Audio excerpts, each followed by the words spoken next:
Hi friends, എല്ലാവർക്കും one click PSC YouTube ചാനലിലേക്ക് സ്വാഗതം. നമ്മുടെ ഇന്നത്തെ ക്ലാസ് എന്ന് പറയുന്നത് LDC ഹോട്ട് ടോപ്പിക്സിന്റെ 9ാമത്തെ ദിവസമാണ്. അപ്പോൾ 8 ദിവസങ്ങൾ നമ്മൾ വളരെ ഗംഭീരമായിട്ട് തന്നെയാണ് മുന്നോട്ടേക്ക് പോയത്. അപ്പോൾ ക്ലാസ്സുകളും അത് കഴിഞ്ഞതിന് ശേഷം കറക്റ്റ് എല്ലാ ദിവസങ്ങളും ക്വസ്റ്റ്യൻ പോൾ ഉണ്ടായിരുന്നു.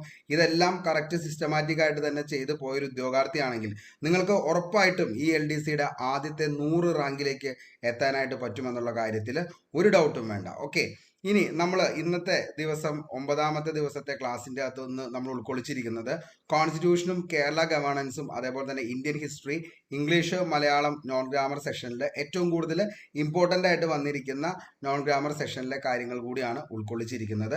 അപ്പോൾ ഇനിയും നമ്മുടെ ഈ ഒരു ക്ലാസ് കാണാത്തവരാരെങ്കിലും ഉണ്ടെങ്കിൽ ഞാൻ താഴെ ഡിസ്ക്രിപ്ഷൻ ബോക്സിൽ ഡേ 1 മുതൽ ഡേ 8 വരെയുള്ള ദിവസത്തെ ക്ലാസിൻ്റെ ലിങ്ക് ഒന്ന് പിൻ ചെയ്തേക്കാം. താല്പര്യമുള്ളവരൊന്ന് കാണാനായിട്ട് ശ്രമിക്കുക. അപ്പോൾ നിങ്ങൾക്ക് അത് ഇഷ്ടപ്പെടുകയാണെങ്കിൽ മാത്രം എന്ത് ചെയ്യുക, ഫോളോ ചെയ്യാനായിട്ട് ശ്രമിക്കുക. കാരണം അത്രത്തോളം ഇമ്പോർട്ടൻ്റ് ആയിട്ടുള്ള ടോപ്പിക്ക് തന്നെയാണ്. ഏതൊരു PSC എക്സാമിനും നിങ്ങൾക്കത് ഉപകാരപ്പെടുന്നതായിരിക്കും, എസ്പെഷ്യലി നമ്മുടെ LDCക്ക് വേണ്ടിയിട്ട്. ഓക്കെ, ഇനി മറ്റൊരു കാര്യം കൂടി പറഞ്ഞോട്ടെ. ഇനിയും നമ്മുടെ ടെലഗ്രാം ഫാമിലിയിൽ അംഗമാകാത്ത ആരെങ്കിലും ഉണ്ടെങ്കിൽ ഉടൻ തന്നെ നമ്മുടെ ടെലഗ്രാം ഫാമിലിയിൽ ഒന്ന് ജോയിൻ ചെയ്യുക. വൺ ക്ലിക്ക് PSC എന്ന ക്യാപിറ്റൽ ലെറ്ററിൽ ഒന്ന് അടിച്ചു കൊടുത്താൽ മതി. നമ്മുടെ സെയിം യൂട്യൂബിൻ്റെ തന്നെ എംബ്ലം തന്നെയാണ് ടെലഗ്രാം ചാനലിൽ നമ്മൾ കൊടുത്തിരിക്കുന്നത്. അപ്പോൾ അതിലൂടെ ഒന്ന് ജോയിൻ ചെയ്യുക. കാരണം ഈ ക്ലാസ് കഴിഞ്ഞതിന് ശേഷം ഇതിൻ്റെ നോട്ട്സും അതേപോലെ തന്നെ നിങ്ങൾക്ക് വേണ്ട ഈ പറയുന്ന ക്വസ്റ്റ്യൻ പോൾ 9 മണിക്കും ഇതെല്ലാം വരുന്നത് ടെലഗ്രാമിലാണ്. അപ്പോൾ രണ്ടും കൂടിയാണ് നമ്മൾ മുന്നോട്ടേക്ക് കൊണ്ടുപോകുന്നത്. അപ്പോൾ രണ്ടിലും അംഗമാവുക. അതേപോലെ തന്നെ എന്ത് ചെയ്യുക, ഇന്നത്തെ വീഡിയോ എന്ന് പറയുന്നത് കുറച്ച് ലെങ്തി ആയിരിക്കും. കാരണം കുറച്ച് ടോപ്പിക്സ് നമ്മൾ കൂടുതൽ വന്നിട്ടുണ്ട്. അതുകൊണ്ട് തന്നെ കുറച്ച് വലിയൊരു വീഡിയോ ആയിരിക്കും. അപ്പോൾ മൊത്തമായിട്ട് കാണാനായിട്ട് ശ്രമിക്കുക. അപ്പോൾ നമുക്ക് ഇന്നത്തെ ക്ലാസ്സിലേക്ക് പോകാം. ഓക്കെ, ഇന്നത്തെ ക്ലാസ് ഫസ്റ്റ് നമുക്ക് ഗാന്ധിജിനെ കുറിച്ചാണ് ഇന്നത്തെ ക്ലാസ് ഫസ്റ്റ് വരുന്നത്. അതിനുശേഷം നമ്മൾ ഓരോ ടോപ്പിക്സുകൾ സെറ്റ് ചെയ്തായിരിക്കും പോകുന്നത്. ഓക്കെ, മഹാത്മാഗാന്ധി നമുക്കറിയാം 1869 ഒക്ടോബർ 2 അദ്ദേഹം ജനിക്കുന്നത്. ഓക്കെ, അപ്പോൾ മഹാത്മാഗാന്ധി ജനിച്ചത് എന്നാണ് ഒത്തിരി തവണ ചോദിക്കാറുണ്ട്. 1869 അത് മാത്രം പഠിച്ചാൽ മതി. ഒക്ടോബർ 2 ഗാന്ധി ജയന്തി ആയതുകൊണ്ട് എല്ലാവർക്കും അറിയാവുന്നതാണ്. ഓക്കെ, മഹാത്മാഗാന്ധിജിയുടെ ജന്മസ്ഥലം ഗുജറാത്തിലെ പോർബന്തറിലാണ്. ഓക്കെ, അപ്പോൾ മഹാത്മാഗാന്ധിയുടെ ജന്മസ്ഥലം എവിടെയാണെന്ന് ചോദിച്ചാൽ ഗുജറാത്തിലെ പോർബന്തർ എന്ന് പറയുന്ന സ്ഥലത്താണ് ഗാന്ധിജി ജനിച്ചത്. ഓക്കെ, ഇനി പോർബന്തറിന്റെ പഴയ പേരെന്താന്ന് ചോദിച്ചു കഴിഞ്ഞാൽ അത് സുധാമപുരി എന്ന പേരിലാണ് അറിയപ്പെട്ടിരുന്നത്. ഇന്ന് എന്താണ് പോർബന്തർ. ഓക്കെ, അപ്പോൾ പോർബന്തർ പഴയ പേര് എന്തായിരുന്നു എന്ന് ചോദിച്ചു കഴിഞ്ഞാൽ സുധാമപുരി എന്ന പേരിലാണ് അറിയപ്പെട്ടത്. ഗാന്ധിജി ജനിച്ച വീട് അറിയപ്പെട്ടിരുന്ന പേര് എന്താണെന്ന് ചോദിച്ചു കഴിഞ്ഞാൽ അത് കീർത്തി മന്ദിർ എന്ന പേരിലാണ് അറിയപ്പെട്ടത്. അപ്പോൾ ഗാന്ധിജി ജനിച്ച വീട് ഏതു പേരിലാണ് അറിയപ്പെട്ടത് എന്ന് ചോദിച്ചു കഴിഞ്ഞാൽ കീർത്തി മന്ദിർ എന്ന പേരിലാണ് അറിയപ്പെട്ടത്. മഹാത്മാഗാന്ധിജിയുടെ പിതാവിന്റെ പേരെന്താന്ന് ചോദിച്ചാൽ കരംചന്ദ് ഗാന്ധി. കരംചന്ദ് ഗാന്ധി എന്ന പേരിലാണ് അറിയപ്പെട്ടത്. മഹാത്മാഗാന്ധിജിയുടെ മാതാവിന്റെ പേരാണ് പുത്തലിബായി. പുത്തലിബായും കരംചന്ദ് ഗാന്ധിയുടെയും മകനായിരുന്നു ആരെന്ന് പറയുന്നത് മഹാത്മാഗാന്ധി. അദ്ദേഹം ജനിച്ചത് 1869 ഒക്ടോബർ 2 ഗാന്ധിജിയെ കുട്ടിക്കാലത്ത് വിളിച്ചിരുന്ന പേരായിരുന്നു മോനിയ എന്ന പേരിലാണ് അദ്ദേഹം കുട്ടിക്കാലത്ത് അറിയപ്പെട്ടിരുന്നത്. അപ്പോൾ കുട്ടിക്കാലത്ത് ഗാന്ധിജിയെ വിളിച്ചിരുന്ന പേര് എന്തായിരുന്നു എന്ന് ചോദിച്ചാൽ മോനിയ എന്ന പേരിലാണ് അദ്ദേഹം കുട്ടിക്കാലത്ത് അറിയപ്പെട്ടിരുന്നത്. മഹാത്മാഗാന്ധിയുടെ പത്നിയാണ് കസ്തൂർബ ഗാന്ധി. 1883 കസ്തൂർബ ഗാന്ധിയെ ആര് വിവാഹം ചെയ്യുന്നത്? ഗാന്ധിജി വിവാഹം ചെയ്യുന്നത് 1883. അദ്ദേഹത്തെ പത്നിയുടെ പേരാണ് എന്തെന്ന് പറയുന്നത്? കസ്തൂർബ ഗാന്ധി എന്ന് പറയുന്നത്. ബാല്യകാലത്ത് ഗാന്ധിജി സ്വാധീനിച്ച നാടകം ഏതാന്ന് ചോദിച്ചാൽ രാജ ഹരിചന്ദ്ര. ഓക്കെ, രാജ ഹരിചന്ദ്രയാണ് ചോദിച്ച ക്വസ്റ്റ്യൻ ആണ്. ബാല്യകാലത്ത് ഗാന്ധിജിയെ സ്വാധീനിച്ച നാടകം ഏതാന്ന് ചോദിച്ചാൽ അത് രാജ ഹരിചന്ദ്രയാണ്. ഗാന്ധിജി നിയമം പഠിക്കാൻ വേണ്ടി ലണ്ടനിൽ പോയത് 1888. അപ്പോൾ ഗാന്ധിജി നിയമം പഠിക്കുന്നതിന് വേണ്ടിയിട്ട് ലണ്ടനിലേക്ക് പോയത് ഏതു വർഷമാണ് എന്ന് ചോദിച്ചു കഴിഞ്ഞാൽ അത് 1888 എന്ത് നമ്മുടെ അരിപ്പുറം ശിവപ്രതിഷ്ഠയൊക്കെ നടത്തിയ സമയമാണ് 1888. അപ്പോൾ ഗാന്ധിജി നിയമം പഠിക്കാൻ വേണ്ടി ലണ്ടനിൽ പോയത് 1888.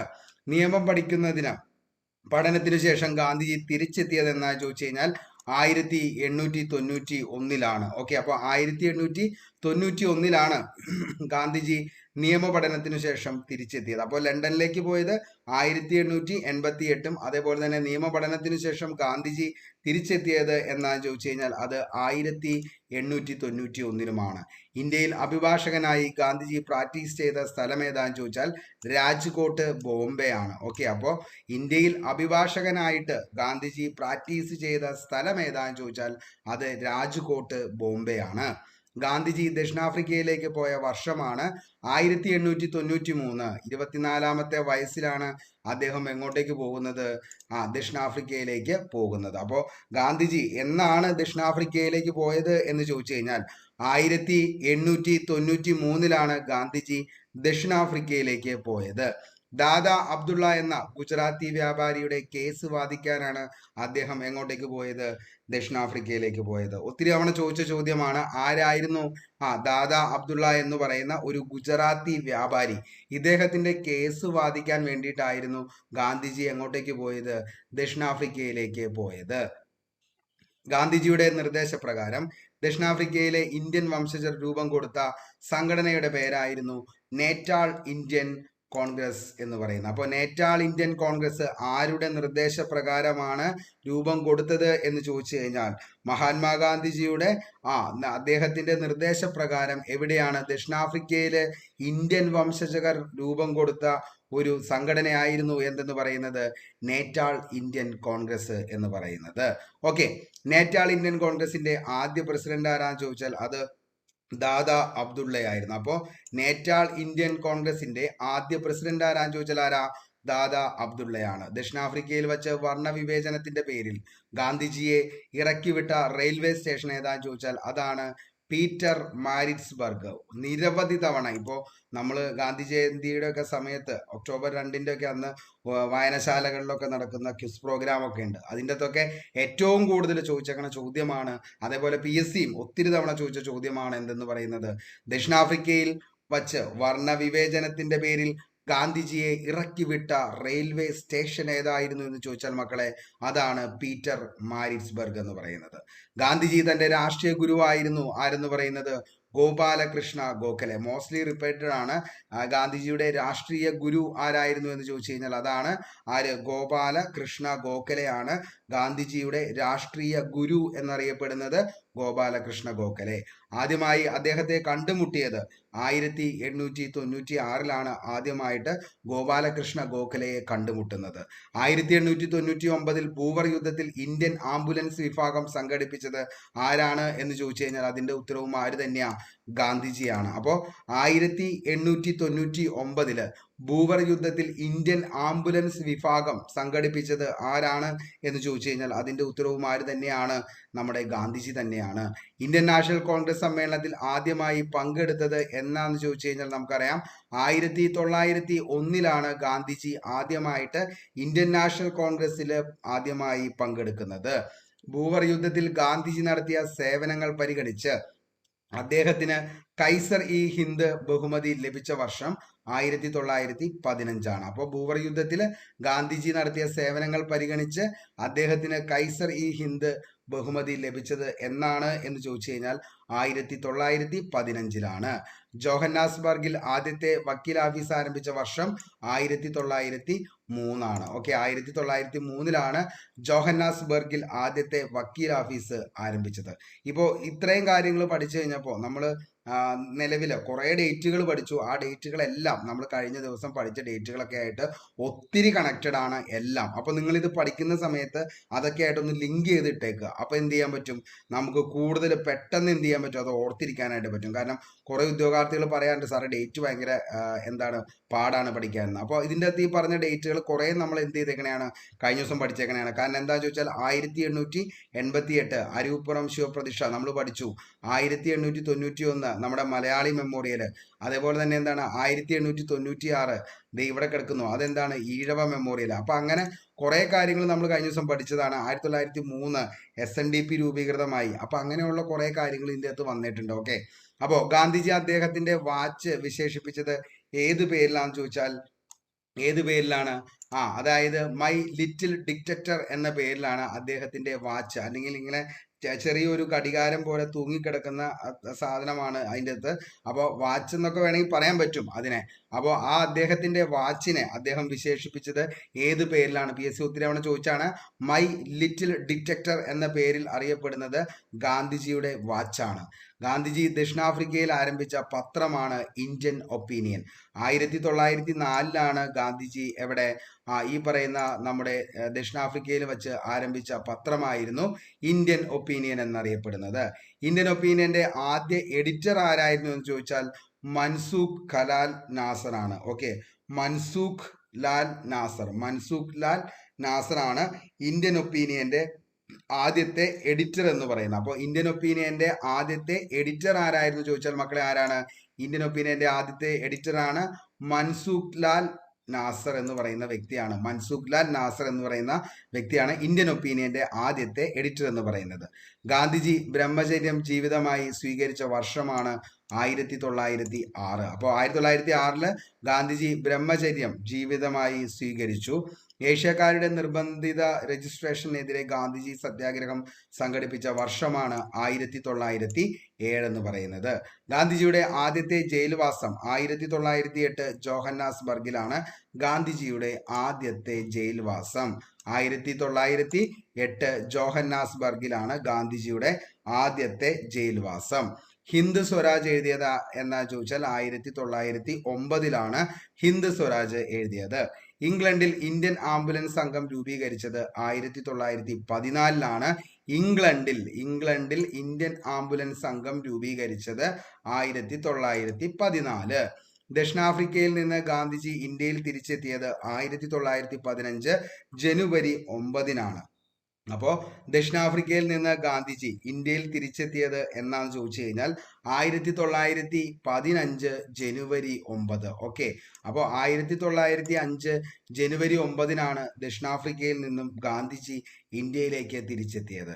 ഇന്ത്യൻ രാഷ്ട്രീയത്തിൽ പ്രവേശിക്കുന്നതിന് മുൻപ് ഒരു വർഷം രാജ്യം ചുറ്റി സഞ്ചരിക്കാൻ ഗാന്ധിജിയെ ഉപദേശിച്ചത് ആരായിരുന്നു എന്ന് ചോദിച്ചാൽ അദ്ദേഹത്തിന്റെ രാഷ്ട്രീയ ഗുരുവായിട്ടുള്ള ഗോപാലകൃഷ്ണ ഗോഖലെയാണ് പറഞ്ഞത്. അതായത് ഇന്ത്യൻ രാഷ്ട്രീയത്തിലേക്ക് പ്രവേശിക്കുന്നതിന് മുമ്പ് ഒരു വർഷം രാജ്യം ചുറ്റി സഞ്ചരിക്കണമെന്ന് പറഞ്ഞത് ഗോപാലകൃഷ്ണ ഗോഖലെയാണ്. ഗാന്ധിജി ജോഹന്നാസ്ബർഗിൽ സ്ഥാപിച്ച ആശ്രമത്തിന്റെ പേരാണ് ടോൾസ്റ്റോയി ഫാം. ഒത്തിരി തവണ ചോദിച്ച ചോദ്യമാണ് കേട്ടോ. അതായത് ഗാന്ധിജി ജോഹന്നാസ്ബർഗിൽ സ്ഥാപിച്ച ആശ്രമത്തിന്റെ പേരാണ് എന്തെന്ന് പറയുന്നത്? ടോൾസ്റ്റോയി എന്ന് പറയുന്നത്. അപ്പൊ ടോൾസ്റ്റോയി ഫാം ഗാന്ധിജി എവിടെയാണ് സ്ഥാപിച്ചത്? ജോഹന്നാസ്ബർഗിൽ ഗാന്ധിജി സ്ഥാപിച്ച ആശ്രമത്തിന്റെ പേരാണ് ടോൾസ്റ്റോയി ഫാം. ഗാന്ധിജി ദർബനിൽ സ്ഥാപിച്ച ആശ്രമമാണ് ഫീനിക്സ് സെറ്റിൽമെന്റ്. ഒക്കെ ചോദിച്ചേക്കണ ചോദ്യമാണ് കേട്ടോ. ഗാന്ധിജി ദർബനിൽ സ്ഥാപിച്ച ആശ്രമമാണ് ഫീനിക്സ് സെറ്റിൽമെന്റ്. ഗാന്ധിജി സബർമതിയിൽ ആശ്രമം സ്ഥാപിച്ച വർഷം 1917. ഓക്കെ, അതേപോലെ തന്നെ കൊച്ചിറാബ് എന്ന് പറയുന്ന സ്ഥലത്ത് സ്ഥാപിച്ച ആശ്രമം സബർമതി നദിക്കരയിലുള്ള സ്ഥലത്തേക്ക് മാറ്റുകയായിരുന്നു. അപ്പോൾ ആദ്യം 1915 കൊച്ചിറാബ് എന്ന് പറയുന്ന സ്ഥലത്താണ് ആശ്രമം സ്ഥാപിക്കുന്നത്. അതിനുശേഷം സബർമതി നദിക്കരയിലേക്കാണ് പിന്നീട് 1917 ആയപ്പോഴത്തേക്കും മാറ്റിയത്. ഓക്കെ, അപ്പോൾ കൊച്ചിറാബിലുണ്ടായിരുന്ന ആശ്രമം തന്നെയാണ് പിന്നീട് എങ്ങോട്ടേക്ക് മാറ്റിയത്? 1917 സബർമതി നദിക്കരയിലേക്ക് മാറ്റിയത്. 1919 ഇന്ത്യയിൽ വെച്ച് ഗാന്ധിജി ആരംഭിച്ച 2 പ്രമുഖ പത്രങ്ങൾ മോസ്റ്റ്ലി റിപ്പീറ്റഡ് ആണ്. ഗാന്ധിജിയുടെ ടോപ്പിക്കിൽ നിന്ന് ഏറ്റവും കൂടുതൽ മക്കളെ ചോദിച്ചേക്കണ ചോദ്യമാണ്. 1919 വച്ച് ഗാന്ധിജി ആരംഭിച്ച 2 പ്രമുഖ പത്രങ്ങൾ, ഒന്ന് നവജീവൻ, ഇമ്പോർട്ടന്റ് ആണ് നവജീവൻ, ഒന്ന് യങ് ഇന്ത്യ എന്ന് പറയുന്ന 2 പത്രമാണ് ആര് നിലവിൽ ഇറക്കിയത്? നമ്മുടെ 1919 ഗാന്ധിജി ആരംഭിച്ച 2 പത്രങ്ങളാണ് നവജീവൻ, യങ് ഇന്ത്യ. നവജീവൻ ഗുജറാത്തി ഭാഷയിലും, അതാണ് ഏറ്റവും കൂടുതൽ ചോദിക്കാറുള്ളത്. നവജീവൻ ഗുജറാത്തി ഭാഷയിലും യങ് ഇന്ത്യ എന്ന് പറയുന്ന പത്രം ഏത് ഭാഷയിലാ? ഇംഗ്ലീഷ് ഭാഷയിലുമാണ് തയ്യാറാക്കിയത്. അപ്പോൾ നവജീവൻ ഗുജറാത്തി ഭാഷ, യങ് ഇന്ത്യ ഇംഗ്ലീഷ് ഭാഷ. യങ് ഇന്ത്യയുടെ എഡിറ്ററായി പ്രവർത്തിച്ചിരുന്ന മലയാളിയാണ് ജോർജ് ജോസഫ് എന്ന് പറയുന്നത്. അപ്പൊ ജോർജ് ജോസഫ് ആണ് യങ് ഇന്ത്യയുടെ എഡിറ്ററായി പ്രവർത്തിച്ചിരുന്ന മലയാളി. ആരാന്ന് ചോദിച്ചാൽ ജോർജ് ജോസഫ് ആണ്.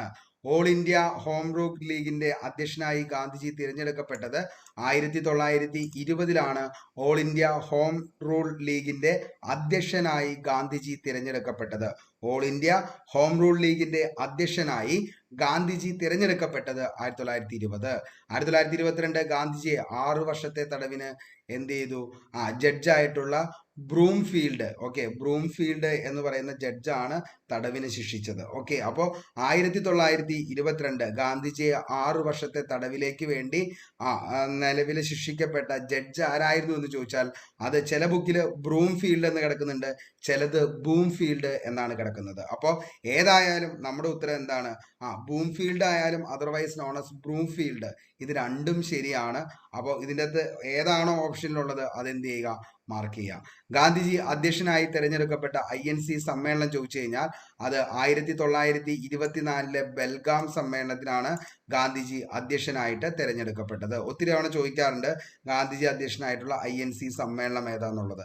INCയുടെ ഒക്കെ കിടിലം ക്ലാസ് നമ്മൾ ചെയ്തിട്ടുണ്ട്, നിങ്ങളൊന്ന് ജസ്റ്റ് നോക്കിയാൽ മതി. ഇനി Gandhiji all India spinners association സ്ഥാപിച്ച വർഷം 1925 Gandhiji all India spinners association സ്ഥാപിച്ചത് 1925. ഗാന്ധിജി ചർക്കാ സംഘം സ്ഥാപിച്ചതും 1925.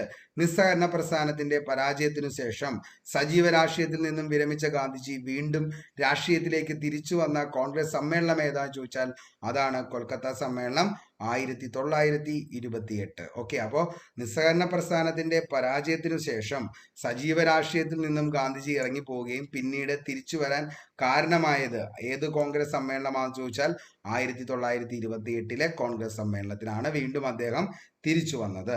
ഒക്ടോബർ 2 നമുക്കറിയാം അന്താരാഷ്ട്ര അഹിംസാ ദിനമായി ഐക്യരാഷ്ട്രസഭയുടെ പൊതുസഭ പ്രഖ്യാപിച്ച വർഷം ചോദിച്ചു കഴിഞ്ഞാൽ 2007 ഒക്ടോബർ 2 അന്താരാഷ്ട്ര അഹിംസാ ദിനമായി ഐക്യരാഷ്ട്രസഭയുടെ പൊതുസഭ പ്രഖ്യാപിച്ചത്. ഗാന്ധിജിയുടെ 100ാം വാർഷികത്തോടനുബന്ധിച്ച് നമുക്കറിയാം 1869 ജനിച്ചു. അപ്പോൾ 100ാമത്തെ വാർഷികം 1969 ഒക്ടോബർ 2 നമ്മുടെ ISRO ഒക്കെ നിലവിൽ വന്നത്. ആ സമയത്താണ് എന്താണ് നിലവിൽ വന്ന സന്നദ്ധ സേവാ പ്രസ്ഥാനം. അപ്പോൾ 1969 ഏത് സന്നദ്ധ സേവന പ്രസ്ഥാനം നിലവിൽ വരുന്നത്. ഇനി നാഷണൽ സർവീസ് സ്കീം. അപ്പോൾ ഗാന്ധിജിയുടെ 125ാം ജന്മവാർഷികത്തിൽ ഭാരത സർക്കാർ ആരംഭിച്ച ഗാന്ധി സമാധാന പുരസ്കാരം 1995 ആദ്യമായി ഏറ്റുവാങ്ങിയത് ആരാണെന്ന് ചോദിച്ചാൽ അത് ജൂലിയസ് നെരേരയാണ്. ജൂലിയസ് നരേര. അപ്പോൾ ഗാന്ധിജിയുടെ 125ാം ജന്മവാർഷികത്തിൽ ഭാരത സർക്കാർ ആരംഭിച്ച ഗാന്ധി സമാധാന പുരസ്കാരം 1995 ആദ്യമായി ഏറ്റുവാങ്ങിയത് ആരാന്ന് ചോദിച്ചാൽ അത് ജൂലിയസ് നരേരയാണ്. ജൂലിയസ് നരേര. മഹാത്മാഗാന്ധിജിയുടെ സന്ദർശനത്തിന്റെ 100ാം വാർഷികത്തോടനുബന്ധിച്ച് 2021 മാർച്ച് 23 പോസ്റ്റൽ സ്റ്റാമ്പ് പുറത്തിറക്കിയ ഇന്ത്യൻ സംസ്ഥാനമാണ് ഒഡീഷ. അപ്പോൾ മഹാത്മാഗാന്ധിജിയുടെ സന്ദർശനത്തിന്റെ 3ാം വാർഷികത്തോടനുബന്ധിച്ച് 100ാം വാർഷികത്തോടനുബന്ധിച്ച് 2021 മാർച്ച് 23 പോസ്റ്റൽ സ്റ്റാമ്പ് പുറത്തിറക്കിയത് ഒഡീഷ സർക്കാരാണ്. ഗാന്ധിജി അഹമ്മദാബാദിൽ നവജീവൻ ട്രസ്റ്റ് ആരംഭിച്ച വർഷമാണ് 1929. ഇമ്പോർട്ടൻ്റ് ആണ്, ചോദിക്കാം. ഗാന്ധിജി അഹമ്മദാബാദിൽ നവജീവൻ ട്രസ്റ്റ് ആരംഭിച്ച വർഷം ചോദിച്ചു കഴിഞ്ഞാൽ 1929. ടൈം മാസിക ഗാന്ധിജിയെ മാൻ ഓഫ് ദി ഇയർ ആയി പ്രഖ്യാപിച്ച വർഷം 1930. അപ്പോൾ കുറേ ഡേറ്റുകൾ വരുന്നുണ്ട് മക്കളെ. ഏറ്റവും ഇമ്പോർട്ടൻ്റ് ആയിട്ടുള്ളതാണ് നമ്മൾ പറഞ്ഞു പോകുന്നത്. ടൈം മാസിക ഗാന്ധിജിയെ മാൻ ഓഫ് ദി ഇയർ ആയി പ്രഖ്യാപിച്ച വർഷം 1930. ഗാന്ധിജി പങ്കെടുത്ത ഏക വട്ടമേശ സമ്മേളനം 2ാം വട്ടമേശ സമ്മേളനം. ഇമ്പോർട്ടൻ്റ് ആണോ, ചോദിച്ചേക്കുന്നതാണ്. ഗാന്ധിജി പങ്കെടുത്ത ഏക വട്ടമേശ സമ്മേളനം ഏതാന്ന് ചോദിച്ചാൽ അത് ഏതാണ്?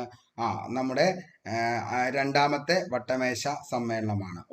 അപ്പോൾ നമ്മുടെ ഇന്നത്തെ ചോദ്യം എന്ന് പറയുന്നത് ആകെ എത്ര വട്ടമേശ സമ്മേളനങ്ങളാണ് നടന്നത്, അതിൽ 2ാമത്തെ വട്ടമേശ സമ്മേളനം നടന്ന വർഷം എന്നാണെന്നുള്ളതാണ് ഇന്നത്തെ ചോദ്യം. അപ്പോൾ നിങ്ങളുടെ ഉത്തരം എന്താണെന്നുള്ളത് താഴെ കമന്റ് ബോക്സിൽ ഒന്ന് രേഖപ്പെടുത്തുക. നമ്മുടെ ചോദ്യം ഇതാണ്, അതായത് എത്ര വട്ടമേശ സമ്മേളനങ്ങളാണ് നടന്നിട്ടുള്ളത്, അതേപോലെ 2ാമത്തെ വട്ടമേശ സമ്മേളനം നടന്നത് ഏത് വർഷമാണ് എന്നുള്ളത് താഴെ കമന്റ് ബോക്സിൽ രേഖപ്പെടുത്തുക. അയിത്തോച്ചാടനം ലക്ഷ്യം വെച്ച് 1932 ഗാന്ധിജി ആരംഭിച്ച സംഘടനയാണ് ഹരിജൻ സേവക് സംഘ്. അപ്പോൾ ഹരിജൻ സേവക് സംഘ് എന്ന് പറയുന്ന സംഘടന ആരംഭിച്ചത് ആരാന്ന് ചോദിച്ചാൽ അത് ഗാന്ധിജിയാണ്. ഗാന്ധിജി ഹരിജൻ എന്ന പ്രസിദ്ധീകരണം ആരംഭിച്ചത് 1933. ഗാന്ധിജി ഹരിജൻ പത്രം പ്രസിദ്ധീകരിച്ച ഭാഷയാണ് ഇംഗ്ലീഷിലാണ് ഹരിജൻ പത്രം പ്രസിദ്ധീകരിച്ചത്.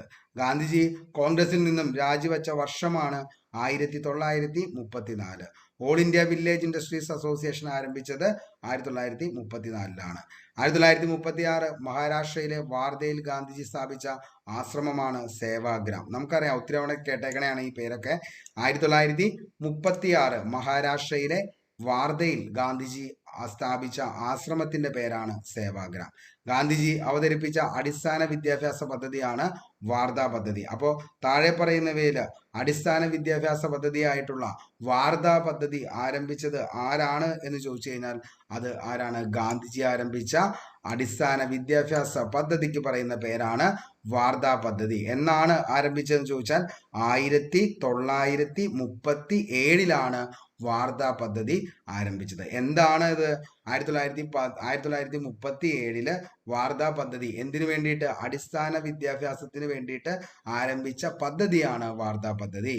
ഉൽപാദനക്ഷമമായ ഏതെങ്കിലും തൊഴിലുമായി ബന്ധപ്പെടുത്തി വിദ്യാഭ്യാസം നൽകണമെന്ന ഉദ്ദേശത്തോടെ ഗാന്ധിജി വിഭാവനം ചെയ്ത വിദ്യാഭ്യാസ പദ്ധതിയാണ് നയീം താലി അല്ലെങ്കിൽ നൂതന വിദ്യാഭ്യാസം എന്ന് പറയുന്നത്. ഒത്തിരി തവണ ചോദിച്ച ചോദ്യമാണ് കേട്ടോ. നയീം താലി വിദ്യാഭ്യാസം താഴെ പറയുന്നവയിൽ ആരുമായി ബന്ധപ്പെട്ടിരിക്കുന്നു എന്ന് ചോദിച്ചു കഴിഞ്ഞാൽ അത് ഗാന്ധിജിയുമായി ബന്ധപ്പെട്ടിരിക്കുന്നു. അത് എൻ്റെ അമ്മയാണ് എന്ന് ഗാന്ധിജി വിശേഷിപ്പിച്ചത് എന്തിനെയാണ് എന്ന് ചോദിച്ചു കഴിഞ്ഞാൽ ഭഗവത്ഗീതയാണ് വിശേഷിപ്പിച്ചത്. അത് എൻ്റെ അമ്മയാണ് എന്ന് വിശേഷിപ്പിച്ചത് ഭഗവത്ഗീതയാണ്. ജനങ്ങളുടെ ആധ്യാത്മിക വിമോചനത്തിന്റെ ആധികാര രേഖയാണ് സ്മൃതി എന്ന് ഗാന്ധിജി വിശേഷിപ്പിച്ചത് ക്ഷേത്രപ്രവേശന വിളംബരത്തെയാണ്. അപ്പോൾ ജനങ്ങളുടെ ആധ്യാത്മിക വിമോചനത്തിന്റെ അധികാര രേഖയാണ് എന്ന് വിശേഷിപ്പിച്ചത് എന്തിനാന്ന് ചോദിച്ചാൽ ക്ഷേത്രപ്രവേശന വിളംബരത്തെയാണ്. ആധുനിക കാലത്തെ മഹാത്ഭുതം എന്ന് ഗാന്ധിജി വിശേഷിപ്പിച്ചതും ക്ഷേത്രപ്രവേശന വിളംബരത്തെയാണ്. ഇമ്പോർട്ടൻ്റ് ആണ് കേട്ടോ, ഇതെല്ലാം ചോദിച്ചേക്കുന്നതാണ് ഒത്തിരി തവണ. ഓക്കെ, അപ്പോൾ നയീം താലി എന്നാന്നുള്ളത് ഓർത്തു വെച്ചോ. നൂതന വിദ്യാഭ്യാസമാണ്, അതായത് വിദ്യാഭ്യാസം നൽകണമെന്ന ഉദ്ദേശത്തോടെ ഗാന്ധിജി വിഭാവനം ചെയ്ത വിദ്യാഭ്യാസ പദ്ധതിയാണ് നയീം താലി. അത് എൻ്റെ അമ്മയാണ് എന്ന് വിശേഷിപ്പിച്ചത് ഭഗവത്ഗീതയാണ്. ജനങ്ങളുടെ ആധ്യാത്മിക വിമോചനത്തിന്റെ ആധികാരിക രേഖയാണ് സ്മൃതി എന്ന് ഗാന്ധിജി വിശേഷിപ്പിച്ചത് ക്ഷേത്രപ്രവേശന വിളംബരത്തെയാണ്. ആധുനിക കാലത്തെ മഹാത്ഭുതം എന്ന് ഗാന്ധിജി വിശേഷിപ്പിച്ചതും ക്ഷേത്രപ്രവേശന വിളംബരത്തെ. അതേപോലെ നയീം താലി പദ്ധതിയെക്കുറിച്ച് പഠിക്കാൻ ഗാന്ധിജി നിയോഗിക്കുന്ന കമ്മീഷനായിരുന്നു ഡോക്ടർ സക്കീർ ഹുസൈൻ കമ്മീഷൻ. അപ്പോൾ നയീം താലി പദ്ധതിയെക്കുറിച്ച് പഠിക്കാനായിട്ട് ഗാന്ധിജി നിയോഗിച്ച കമ്മീഷനാണ് ഡോക്ടർ സക്കീർ ഹുസൈൻ കമ്മീഷൻ എന്ന് പറയുന്നത്. 8 മുതൽ 14 വയസ്സ് വരെയുള്ള കുട്ടികൾക്ക് സൗജന്യവും നിർബന്ധിതവുമായ വിദ്യാഭ്യാസം മാതൃഭാഷയിൽ നൽകണമെന്ന് ആഹ്വാനം ചെയ്ത വ്യക്തിയാണ് ഗാന്ധിജി എന്ന് പറയുന്നത്. അപ്പോൾ 8 മുതൽ 14 വയസ്സ് വരെയുള്ള കുട്ടികൾക്ക് സൗജന്യവും നിർബന്ധിതവുമായ വിദ്യാഭ്യാസം മാതൃഭാഷയിൽ നൽകണമെന്ന് പറഞ്ഞത് നമ്മുടെ ഗാന്ധിജിയാണ്. ഇനി ഗ്രാമസ്വരാജ് എന്ന ആശയം മുന്നോട്ട് വച്ചത് ആരാന്ന് ചോദിച്ചാൽ അതും ഗാന്ധിജിയാണ്. ഗ്രാമസ്വരാജ് എന്ന് പറയുന്ന ആശയം മുന്നോട്ടേക്ക് വച്ചത്. ഇന്ത്യയുടെ ആത്മാവ് ഗ്രാമങ്ങളിലാണ് എന്ന് പ്രഖ്യാപിച്ചത് ഗാന്ധിജിയാണ്. ഗാന്ധിയൻ സാമ്പത്തിക ദർശനങ്ങളിലെ അടിസ്ഥാന യൂണിറ്റാണ് ഗ്രാമം എന്ന് പറയുന്നത്. ഗാന്ധിജി തൻ്റെ സാമ്പത്തിക ശാസ്ത്ര ആശയങ്ങൾ വിശദീകരിച്ച പുസ്തകമാണ് ഹിന്ദു സ്വരാജ് എന്ന് പറയുന്ന പുസ്തകം. അപ്പോൾ ഗാന്ധിജി തൻ്റെ സാമ്പത്തിക ശാസ്ത്ര ആശയങ്ങൾ വിശദീകരിച്ച പുസ്തകമായിരുന്നു ഹിന്ദു സ്വരാജ്. സമ്പദ് രംഗത്തെ പുതിയ ചിന്തയായ ഗ്രാമീണ സമ്പദ് വ്യവസ്ഥയുടെ ധാർമ്മിക മൂല്യങ്ങൾക്കും പ്രാധാന്യം നൽകിയ മഹാത്മാഗാന്ധിജിയുടെ ആശയം അറിയപ്പെടുന്നതാണ് ട്രസ്റ്റിഷിപ്പ് എന്ന് പറയുന്നത്. 1942 ക്വിറ്റ് ഇന്ത്യ സമര കാലഘട്ടത്തിൽ ഗാന്ധിജിയെ തടവിൽ പാർപ്പിച്ചിരുന്ന പൂനെയിലെ ജയിലായിരുന്നു അഗാഖാൻ കൊട്ടാരം. ഓക്കെ, അപ്പോൾ 1942 ക്വിറ്റ് ഇന്ത്യ സമര കാലഘട്ടത്തിൽ ഗാന്ധിജിയെ തടവിൽ പാർപ്പിച്ചിരുന്ന പൂനെയിലെ ജയിലാണ് അഗാഖാൻ കൊട്ടാരം. ഗാന്ധിജിയെ അവസാനമായി തടവിലിരുന്ന ജയിൽ ഏതാന്ന് ചോദിച്ചാൽ അതും അഗാഖാൻ കൊട്ടാരമാണ്. ഓക്കെ, അപ്പൊ ഗാന്ധിജിയെ അവസാനമായി തടവിലിട്ട ജയിൽ ഏതാന്ന് ചോദിച്ചാൽ അഗാഖാൻ കൊട്ടാരം. ഗാന്ധിജി ദക്ഷിണാഫ്രിക്കയിൽ 249 ദിവസവും ഇന്ത്യയിൽ 2089 ദിവസവും ജയിൽവാസം അനുഭവിച്ചിട്ടുണ്ട്. അങ്ങനെ 2338 ദിവസമാണ് ആകെ ഗാന്ധിജി ജയിൽവാസം അനുഭവിച്ചേക്കുന്നത്. ഓക്കെ, അപ്പോൾ ഗാന്ധിജി ദക്ഷിണാഫ്രിക്കയില് 249 ദിവസം, ഇന്ത്യയില് 2089 ദിവസം. ടോട്ടൽ എത്രയാണെന്ന് ചോദിച്ചു കഴിഞ്ഞാൽ 2338 ദിവസമാണ് ഗാന്ധിജി എന്ത് ചെയ്തിട്ടുള്ളത്, നിലവില് ജയിൽവാസം അനുഭവിച്ചിട്ടുള്ളത്. ഓക്കെ, 1944 ഫെബ്രുവരി 22 കസ്തൂർബ അന്തരിച്ചു. അഗാഖാൻ കൊട്ടാരത്തിൽ വച്ചായിരുന്നു. ഇന്ത്യ ഗവൺമെന്റ് മാതൃസുരക്ഷാ ദിനമായി ആചരിക്കുന്നത് ഏപ്രിൽ 11. അപ്പോൾ ഏപ്രിൽ 11 എന്ത് നമ്മുടെ കസ്തൂർബ ഗാന്ധിയുടെ പിറന്നാൾ എന്ന് പറയുന്നത്, അല്ലെങ്കിൽ ജന്മദിനം എന്ന് പറയുന്നത് ഏപ്രിൽ 11. അപ്പോൾ അതുകൊണ്ടാണ് ഇന്ത്യ ഗവൺമെന്റ് മാതൃസുരക്ഷാ ദിനമായിട്ട് ആചരിക്കുന്നത് ഏപ്രിൽ 11. ഇന്ത്യ വിഭജനത്തെ ആധ്യാത്മിക ദുരന്തം എന്ന് വിശേഷിപ്പിച്ചത് ഗാന്ധിജിയാണ്. 1948 ജനുവരി 30 ഡൽഹിയിലെ ബിർള ഹൗസിൽ നടന്ന പ്രാർത്ഥനാ യോഗത്തിൽ വെച്ച് വൈകുന്നേരം 5:17 ഗാന്ധിജി വെടിയേറ്റ് മരിക്കുകയാണ്. അപ്പോൾ എന്നാണ് അദ്ദേഹം മരിക്കുന്നതെന്ന് ചോദിച്ചു കഴിഞ്ഞാൽ എന്നാണ് 1948 ജനുവരി 30 ഡൽഹിയിലെ ബിർള ഹൗസിൽ നടന്ന പ്രാർത്ഥനാ യോഗത്തിൽ വെച്ച് വൈകുന്നേരം 5:17 ഗാന്ധിജി വെടിയേറ്റ് മരിക്കുന്നത്. ചിലപ്പോൾ ചോദിക്കാട്ടോ, കാരണം ഇപ്പം എന്താണ് സ്റ്റേറ്റ്മെന്റ് ലെവലിലൊക്കെ വരുമ്പോൾ ഈ ഡേറ്റും അതേപോലെ തന്നെ എന്താണ് ഈ പറയുന്ന സമയമൊക്കെ വേണമെങ്കിൽ അതിൻ്റെ അകത്ത് ഉൾപ്പെടുത്താം. അപ്പോൾ എന്നാണ് ഗാന്ധിജി മരിക്കുകയെന്ന് ചോദിച്ചു കഴിഞ്ഞാൽ എന്താ 1948 ജനുവരി 30 എന്നാണ് 5:17 എന്ന് പറയുന്ന സമയത്താണ് അദ്ദേഹം വൈകുന്നേരം 5:17 ഗാന്ധിജി വെടിയേറ്റ് മരിച്ചത്. മരണദിവസം ഗാന്ധിയെ സംബന്ധിച്ച പ്രമുഖ നേതാവ് ആരാന്ന് ചോദിച്ചാൽ സർദാർ വല്ലഭായ് പട്ടേലാണ്. മരണദിവസം ഗാന്ധിയുടെ അടുത്ത് സംബന്ധിച്ച പ്രമുഖ നേതാവാണ് വല്ലഭായ് പട്ടേൽ. ഗാന്ധിജിയുടെ ഘാതകൻ ആരാന്ന് ചോദിച്ചാൽ നാഥുറാം വിനായക് ഗോഡ്സെ. മോസ്റ്റ്ലി റിപ്പീറ്റഡ് ആണ്, നമുക്ക് എല്ലാവർക്കും അറിയാം. നാഥുറാം വിനായക് ഗോഡ്സെ ആണ് ഗാന്ധിജിയുടെ ഘാതകൻ. അല്ലെങ്കിൽ ആരാണ് ഗാന്ധിജിയെ വെടിവെച്ചത് എന്ന് ചോദിച്ചു കഴിഞ്ഞാൽ അത് നാഥുറാം വിനായക് ഗോഡ്സെ ആണ്. നാഥുറാമിനെ തൂക്കിലേറ്റിയ ജയിൽ അംബാല ജയിലാണ്. പഞ്ചാബിലെ അംബാല ജയിലിൽ വച്ചാണ് അദ്ദേഹത്തെ നാഥുറാമിനെ തൂക്കിലേറ്റുന്നത്. നാഥുറാമിനൊപ്പം തൂക്കിലേറ്റപ്പെട്ട വ്യക്തിയാണ് നാരായൺ ദാത്രേയ ആപ്തെ. നാരായൺ ദാത്രേയ ആപ്തയും അതേപോലെ തന്നെ എന്താണ് നമ്മുടെ നാഥുറാം വിനായക് ഗോഡ്സേനെയാണ് എന്ത് ചെയ്യുന്നത് പഞ്ചാബിൽ വെച്ച് അംബാല ജയിലിൽ വെച്ച് കൊല്ലുന്നത്, അതായത് തൂക്കിക്കൊല്ലുന്നത്. ഗാന്ധിജിയെ വധിക്കാൻ ഉപയോഗിച്ച തോക്ക് ഇറ്റാലിയൻ നിർമ്മിത ബെറിറ്റ പിസ്റ്റൽ ആണ്. ഓക്കെ, അപ്പോൾ ഇറ്റാലിയൻ നിർമ്മിത ബെറിറ്റ എന്ന് പറയുന്ന പിസ്റ്റലാണ് ഗാന്ധിജിയെ വധിക്കാനായിട്ട് നാഥുറാം വിനായക് ഗോഡ്സെ ഉപയോഗിച്ചത്. ഗാന്ധിജി അവസാനമായി ഉച്ചരിച്ച വാക്ക് ഒത്തിരി തവണ പറഞ്ഞിട്ടുണ്ട്. ഹേ റാം എന്ന് പറയുന്ന വാക്ക് ഉദ്ധരിച്ചാണ് അദ്ദേഹം മരിക്കുന്നത്. ഓക്കെ, അപ്പോൾ ഒരു പിടി മണ്ണ് കയ്യിൽ പിടിച്ചുകൊണ്ട് ഹേ റാം എന്ന് പറഞ്ഞിട്ടാണ് ആര് മരിക്കുന്നത്, നമ്മുടെ രാഷ്ട്രപിതാവായിട്ടുള്ള ഗാന്ധിജി മരിക്കുന്നത്. ഗാന്ധിജിയുടെ സമാധി സ്ഥലം അറിയപ്പെട്ടിരുന്നതാണ് രാജ്ഘട്ട്. അപ്പൊ രാജ്ഘട്ട് എന്നതാണ് ഗാന്ധിജിയുടെ സമാധി സ്ഥലം അറിയപ്പെടുന്നതാണ് രാജ്ഘട്ട്. ഗാന്ധി വധത്തെ കുറിച്ച് അന്വേഷിച്ച കമ്മീഷനാണ് കപൂർ കമ്മീഷൻ. അപ്പോൾ കപൂർ കമ്മീഷൻ താഴെ പറയുന്നവയിൽ എന്തുമായി ബന്ധപ്പെട്ടിരിക്കുന്നു എന്ന് ചോദിച്ചു കഴിഞ്ഞാൽ ഗാന്ധി വധത്തെ കുറിച്ച് അന്വേഷിച്ച കമ്മീഷനാണ് കപൂർ കമ്മീഷൻ. രക്തമാംസാദികളിൽ ഇങ്ങനെയൊരു മനുഷ്യൻ ഭൂമുഖത്ത് ജീവിച്ചിരുന്നുവെന്ന് ഒരുപക്ഷെ വരും തലമുറകൾ വിശ്വസിച്ചു എന്ന് വരില്ല എന്ന് ഗാന്ധിയെക്കുറിച്ച് അഭിപ്രായപ്പെട്ടത് ആരാന്ന് ചോദിച്ചാൽ അത് ആൽബർട്ട് ഐൻസ്റ്റീൻ ആണ്. ഓക്കെ, അപ്പോൾ എന്താ പറഞ്ഞത്, രക്തമാംസാദികളിൽ ഇങ്ങനെ ഒരു മനുഷ്യൻ ഈ ഭൂമുഖത്ത് ജീവിച്ചിരുന്നു എന്ന് ഒരുപക്ഷെ വരും തലമുറയ്ക്ക് പോലും വിശ്വസിച്ചു എന്ന് വരില്ല എന്ന് ഗാന്ധിയെക്കുറിച്ച് അഭിപ്രായപ്പെട്ടത് ഐൻസ്റ്റീൻ ആണ്.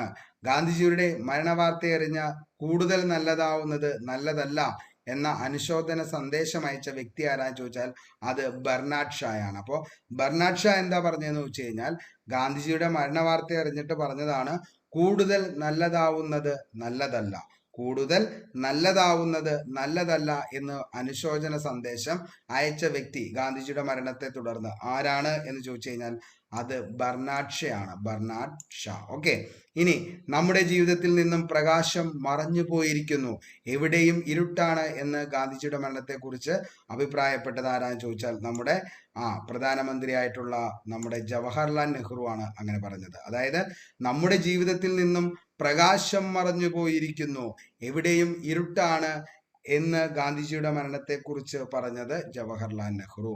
ഗാന്ധിജിയുടെ എത്രാമത്തെ കേരള സന്ദർശനത്തിലാണ് ശ്രീനാരായണ ഗുരുവിനെയും റാണി സേതുലക്ഷ്മിയുമായും കണ്ടുമുട്ടിയതെന്ന് ചോദിച്ചാൽ രണ്ടാമത്തെ കേരള സന്ദർശനത്തിലാണ്. ഓക്കെ, അപ്പോൾ ആകെ എത്ര തവണ ഇവിടെ ഗാന്ധിജി വന്നിട്ടുണ്ട് കേരള സന്ദർശനം എന്ന് ചോദിച്ചാൽ 5 തവണയാണ് ഗാന്ധിജി വന്നിരിക്കുന്നത്.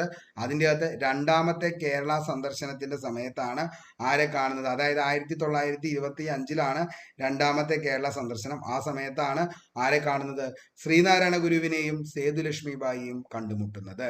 ഇനി ഗാന്ധിജിയുടെ 4ാം കേരള സന്ദർശന സമയത്ത് വടകരയിൽ വെച്ച് ഹരിജനങ്ങളുടെ ഉയർച്ചയ്ക്കായി തൻ്റെ കർണാഭരണങ്ങൾ മുഴുവൻ ഊരി നൽകിയത് ആരാന്ന് ചോദിച്ചു കഴിഞ്ഞാൽ അത് ആരാണ്, കൗമുദി ടീച്ചറാണ്. ഓക്കെ, കൗമുദി ടീച്ചറാണ്. അതായത് ഹരിജനങ്ങളുടെ ഉയർച്ചയ്ക്ക് വേണ്ടിയിട്ട് എന്തെങ്കിലും ചെയ്യാനായിട്ട് അതിൻ്റെ ഒരു സംഭാവന ആയിട്ട് ഗാന്ധിജി വന്ന് നിൽക്കുമ്പോൾ കൗമുദി ടീച്ചർ ഈ കൗമുദി ടീച്ചറിന്റെ കയ്യിലുണ്ടായിരുന്ന വളകളും അതേപോലെ തന്നെ എന്താണ് ചെവിയിൽ കിടന്ന നമ്മുടെ കമ്മലുകളും ഊരി കൊടുക്കുകയാണ്. ആർക്ക് വേണ്ടിയിട്ട്, അതായത് എല്ലാ ആഭരണങ്ങളും ആർക്ക് കൊടുക്കുകയാണ്, ഗാന്ധിജിക്ക് കൊടുക്കുകയാണ്, ഹരിജൻ ഫണ്ടിലേക്ക് വേണ്ടിയിട്ട്. അത് ആരാണെന്ന് ചോദിച്ചാൽ PSC ഇടയ്ക്ക് ടെസ്റ്റ് ക്വസ്റ്റ്യൻ ആയിരുന്നു. അത് നമ്മുടെ കൗമുദി ടീച്ചറാണ്, കൗമുദി ടീച്ചർ. ഓക്കെ, ഒരു തീർത്ഥാടനം എന്ന് ഗാന്ധിജി വിശേഷിപ്പിച്ചത് 5ാം കേരള സന്ദർശനത്തെയാണ്. ഒരു തീർത്ഥാടനം എന്ന് വിശേഷിപ്പിച്ചത് 5ാം കേരള സന്ദർശനത്തെ. ഇനി ഗാന്ധിജിയുടെ കേരളത്തിലെ സന്ദർശനങ്ങൾ നമ്മൾ പറഞ്ഞു. 5 തവണയാണ് ഗാന്ധിജി കേരളത്തിൽ വന്നത്. 5 തവണയാണ്, മോസ്റ്റ്ലി റിപ്പീറ്റഡ് ആണ്. ഈ 5 തവണ വന്നതും നമ്മൾ ഓർത്തിരിക്കണം. അതിനു വേണ്ടിയിട്ട് നമുക്ക് ഇങ്ങനെ പഠിച്ചാൽ മതി: 20, 25, 27, 34, 37. അത് ഗാന്ധിജിയുടെ ഫോൺ നമ്പർ ഇതാന്ന് ഓർത്താൽ മതി. അപ്പൊ നമുക്ക് എല്ലാവർക്കും 10 നമ്പറാണുള്ളത്. അപ്പൊ 20, 25, 27, 34, 37 ഇതാണ് ഗാന്ധിജിയുടെ ഫോൺ നമ്പർ. അപ്പൊ അങ്ങനെ തന്നെ ഓർത്ത് പഠിച്ചു കഴിഞ്ഞാൽ ഉറപ്പായിട്ട് നമുക്ക് എന്ത് കിട്ടും, ഗാന്ധിജി കേരളത്തിൽ വന്നത് 5 തവണയാണ് വന്നത്. ഏതൊക്കെ തവണയാ മക്കളെ? 20, 25, 27, 34, 37. ഓക്കെ, അപ്പോൾ 20, 25, 27, 34, 37 അങ്ങനെ 5 തവണയാണ് ഗാന്ധിജി കേരളത്തിൽ വന്നത്. 1920 ഓഗസ്റ്റ് 18 ഖിലാഫത്ത് പ്രസ്ഥാനത്തിന്റെ പ്രചരണാർത്ഥമാണ് ഗാന്ധിജി ആദ്യം വന്നത്. അപ്പോൾ ഖിലാഫത്ത് പ്രസ്ഥാനത്തിന്റെ പ്രചരണാർത്ഥമാണ് ഗാന്ധിജി ആദ്യം വന്നത്. അപ്പോൾ അത് ഒത്തിരി തവണ ചോദിച്ചേക്കണെയാണ്. ഇനി 1925 2ാം കേരള സന്ദർശനം, അതായത് വൈക്കം സത്യാഗ്രഹത്തിന്റെ പരിഹാരം കാണാൻ വേണ്ടിയിട്ടാണ് 1925 അദ്ദേഹം വരുന്നത്. 1927 എന്താ ചോദിച്ചാൽ തെക്കേ ഇന്ത്യൻ പര്യടനത്തിന്റെ ഭാഗമായിട്ട് ഒക്ടോബർ 9 അദ്ദേഹം വീണ്ടും വരികയാണ്. ഓക്കെ, അപ്പോൾ തെക്കേ ഇന്ത്യൻ പര്യടനത്തിന്റെ ഭാഗമായിട്ട് 1927 ഒക്ടോബർ 9 വീണ്ടും ആര് വരികയാണ്, ഗാന്ധിജി വരികയാണ്. 1934 ജനുവരി 10 ഹരിജൻ ഫണ്ട് ശേഖരണം. അപ്പോൾ 1934 ജനുവരി 10 ഹരിജൻ ഫണ്ട് ശേഖരണം. 1937 ക്ഷേത്രപ്രവേശന വിളംബരത്തിന്റെ പശ്ചാത്തലത്തിലാണ് അദ്ദേഹം വീണ്ടും വരുന്നത്. അപ്പോൾ ഇതെപ്പോഴും ഓർത്തു വെച്ചോ, 1 മാർക്ക് ഉറപ്പാണ്. കാരണം ഇത് ഉറപ്പായിട്ടും PSC ചോദിക്കാറുണ്ട്. ഗാന്ധിജിയുടെ കേരള സന്ദർശനം 5 പ്രാവശ്യമാണ്: 20, 25, 27, 34, 37. അപ്പോൾ ആദ്യം വന്നത് ഖിലാഫത്ത് പ്രസ്ഥാനത്തിന്റെ പ്രചരണാർത്ഥം, രണ്ടാമത് വന്നത് വൈക്കം സത്യാഗ്രഹത്തിന്റെ പരിഹാരം കാണാൻ, മൂന്നാമത് വന്നത് തെക്കേ ഇന്ത്യൻ പര്യടനത്തിന്റെ ഭാഗമായി, നാലാമത് വന്നത് ഹരിജൻ ഫണ്ട് ശേഖരണം, 5ാമത് വന്നത് ക്ഷേത്രപ്രവേശന വിളംബരത്തിന്റെ ഭാഗമായി. വളരെ വ്യക്തമായെന്ന് കരുതുന്നു. ഓക്കെ, ഇനി എപ്പോഴും ചോദിക്കുന്ന മറ്റൊരു ടെസ്റ്റ് ക്വസ്റ്റ്യൻ ആണ്, ഗാന്ധിജിയുടെ ആത്മീയ ഗുരു ആരാന്ന് ചോദിച്ചു കഴിഞ്ഞാൽ അത് ലിയോ ടോൾസ്റ്റോയ് ആണ്. എപ്പോഴും ചോദിക്കണയാണ് കേട്ടോ. ഗാന്ധിജിയുടെ ആത്മീയ ഗുരുവാണ് ലിയോ ടോൾസ്റ്റോയ്. ഇനി ഗാന്ധിജിയുടെ രാഷ്ട്രീയ ഗുരു ആരാന്ന് ചോദിച്ചാൽ അതാണ് എന്ത്, ഗോപാലകൃഷ്ണ ഗോഖലെയാണ്. ഗാന്ധിജിയുടെ രാഷ്ട്രീയ ഗുരു ഗോപാലകൃഷ്ണ ഗോഖലെ, ആത്മീയ ഗുരു ലിയോ ടോൾസ്റ്റോയ്. ഗാന്ധിജിയുടെ രാഷ്ട്രീയ പിൻഗാമി ആരാന്ന് ചോദിച്ചാൽ അത് ജവഹർലാൽ നെഹ്റു ആണ്. ഗാന്ധിജിയുടെ ആത്മീയ പിൻഗാമി ആരാന്ന് ചോദിച്ചാൽ അത് വിനോബ ഭാവെയാണ് ആത്മീയ പിൻഗാമി എന്ന് പറയുന്നത്. ഇനി ഗാന്ധിജിയുടെ മനസ്സാക്ഷി സൂക്ഷിപ്പുകാരൻ എന്നറിയപ്പെടുന്ന ആരാന്ന് ചോദിച്ചാൽ അത് C രാജഗോപാല ആചാര്യാണ്. ഗാന്ധിജിയുടെ മനസ്സാക്ഷി സൂക്ഷിപ്പുകാരൻ സി രാജഗോപാലാചാരി. നമ്മൾ കഴിഞ്ഞ ദിവസം പറഞ്ഞതാണ്. അതായത് എന്താണ് നമ്മൾ വൈസ്രോയ്സ് ആൻഡ് ഗവർണർ ജനറലിന്റെ കോഡ് പഠിച്ചു കഴിഞ്ഞപ്പോൾ സ്വതന്ത്ര ഇന്ത്യയിലെ ആദ്യത്തെ ഇന്ത്യക്കാരനായിട്ടുള്ള ഗവർണർ ജനറൽ ആരാന്ന് ചോദിച്ചു കഴിഞ്ഞാൽ അത് സി രാജഗോപാലാചാരി എന്ന് പറയുന്ന ആളാണ്. ഓക്കെ, അപ്പോൾ ഗാന്ധിജിയുടെ ആത്മീയ ഗുരു ലിയോ ടോൾസ്റ്റോയി, ഗാന്ധിജിയുടെ രാഷ്ട്രീയ ഗുരു ഗോപാലകൃഷ്ണ ഗോഖലെ, ഗാന്ധിജിയുടെ രാഷ്ട്രീയ പിൻഗാമി ജവഹർലാൽ നെഹ്റു, ഗാന്ധിജിയുടെ ആത്മീയ പിൻഗാമി വിനോബ ഭാവെ, ഗാന്ധിജിയുടെ മനസ്സാക്ഷി സൂക്ഷിപ്പുകാരൻ സി രാജഗോപാല ആചാരി. ഇനി ഗാന്ധിജിയും നൊബേൽ പ്രൈസും.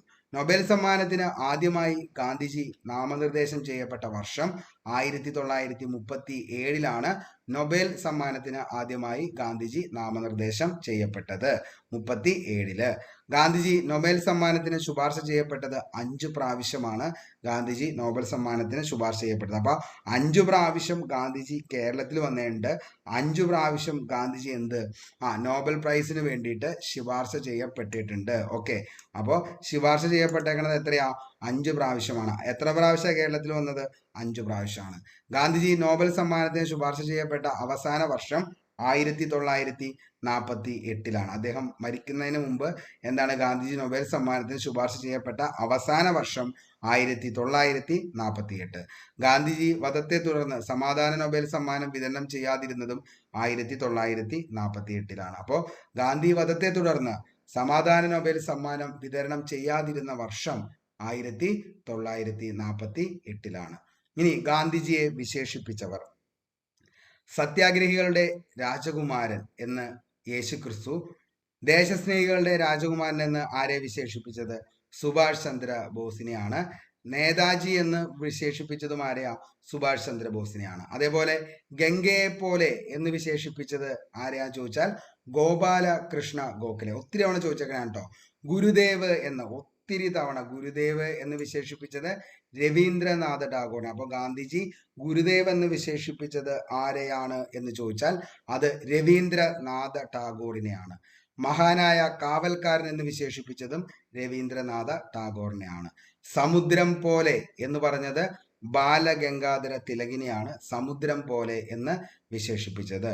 ക്രിസ്തുവിന്റെ വിശ്വസ്തനായ അപ്പോസ്തലൻ എന്ന് വിശേഷിപ്പിച്ചത് ഓക്കെ, അപ്പോൾ ക്രിസ്തുവിന്റെ വിശ്വസ്തനായ അപ്പോസ്തലൻ എന്ന് വിശേഷിപ്പിച്ചത് CF ആൻഡ്രൂസിനെയാണ്. ഓക്കെ, പുലയരാജ എന്ന് വിശേഷിപ്പിച്ചത് അയ്യങ്കാളിയെ.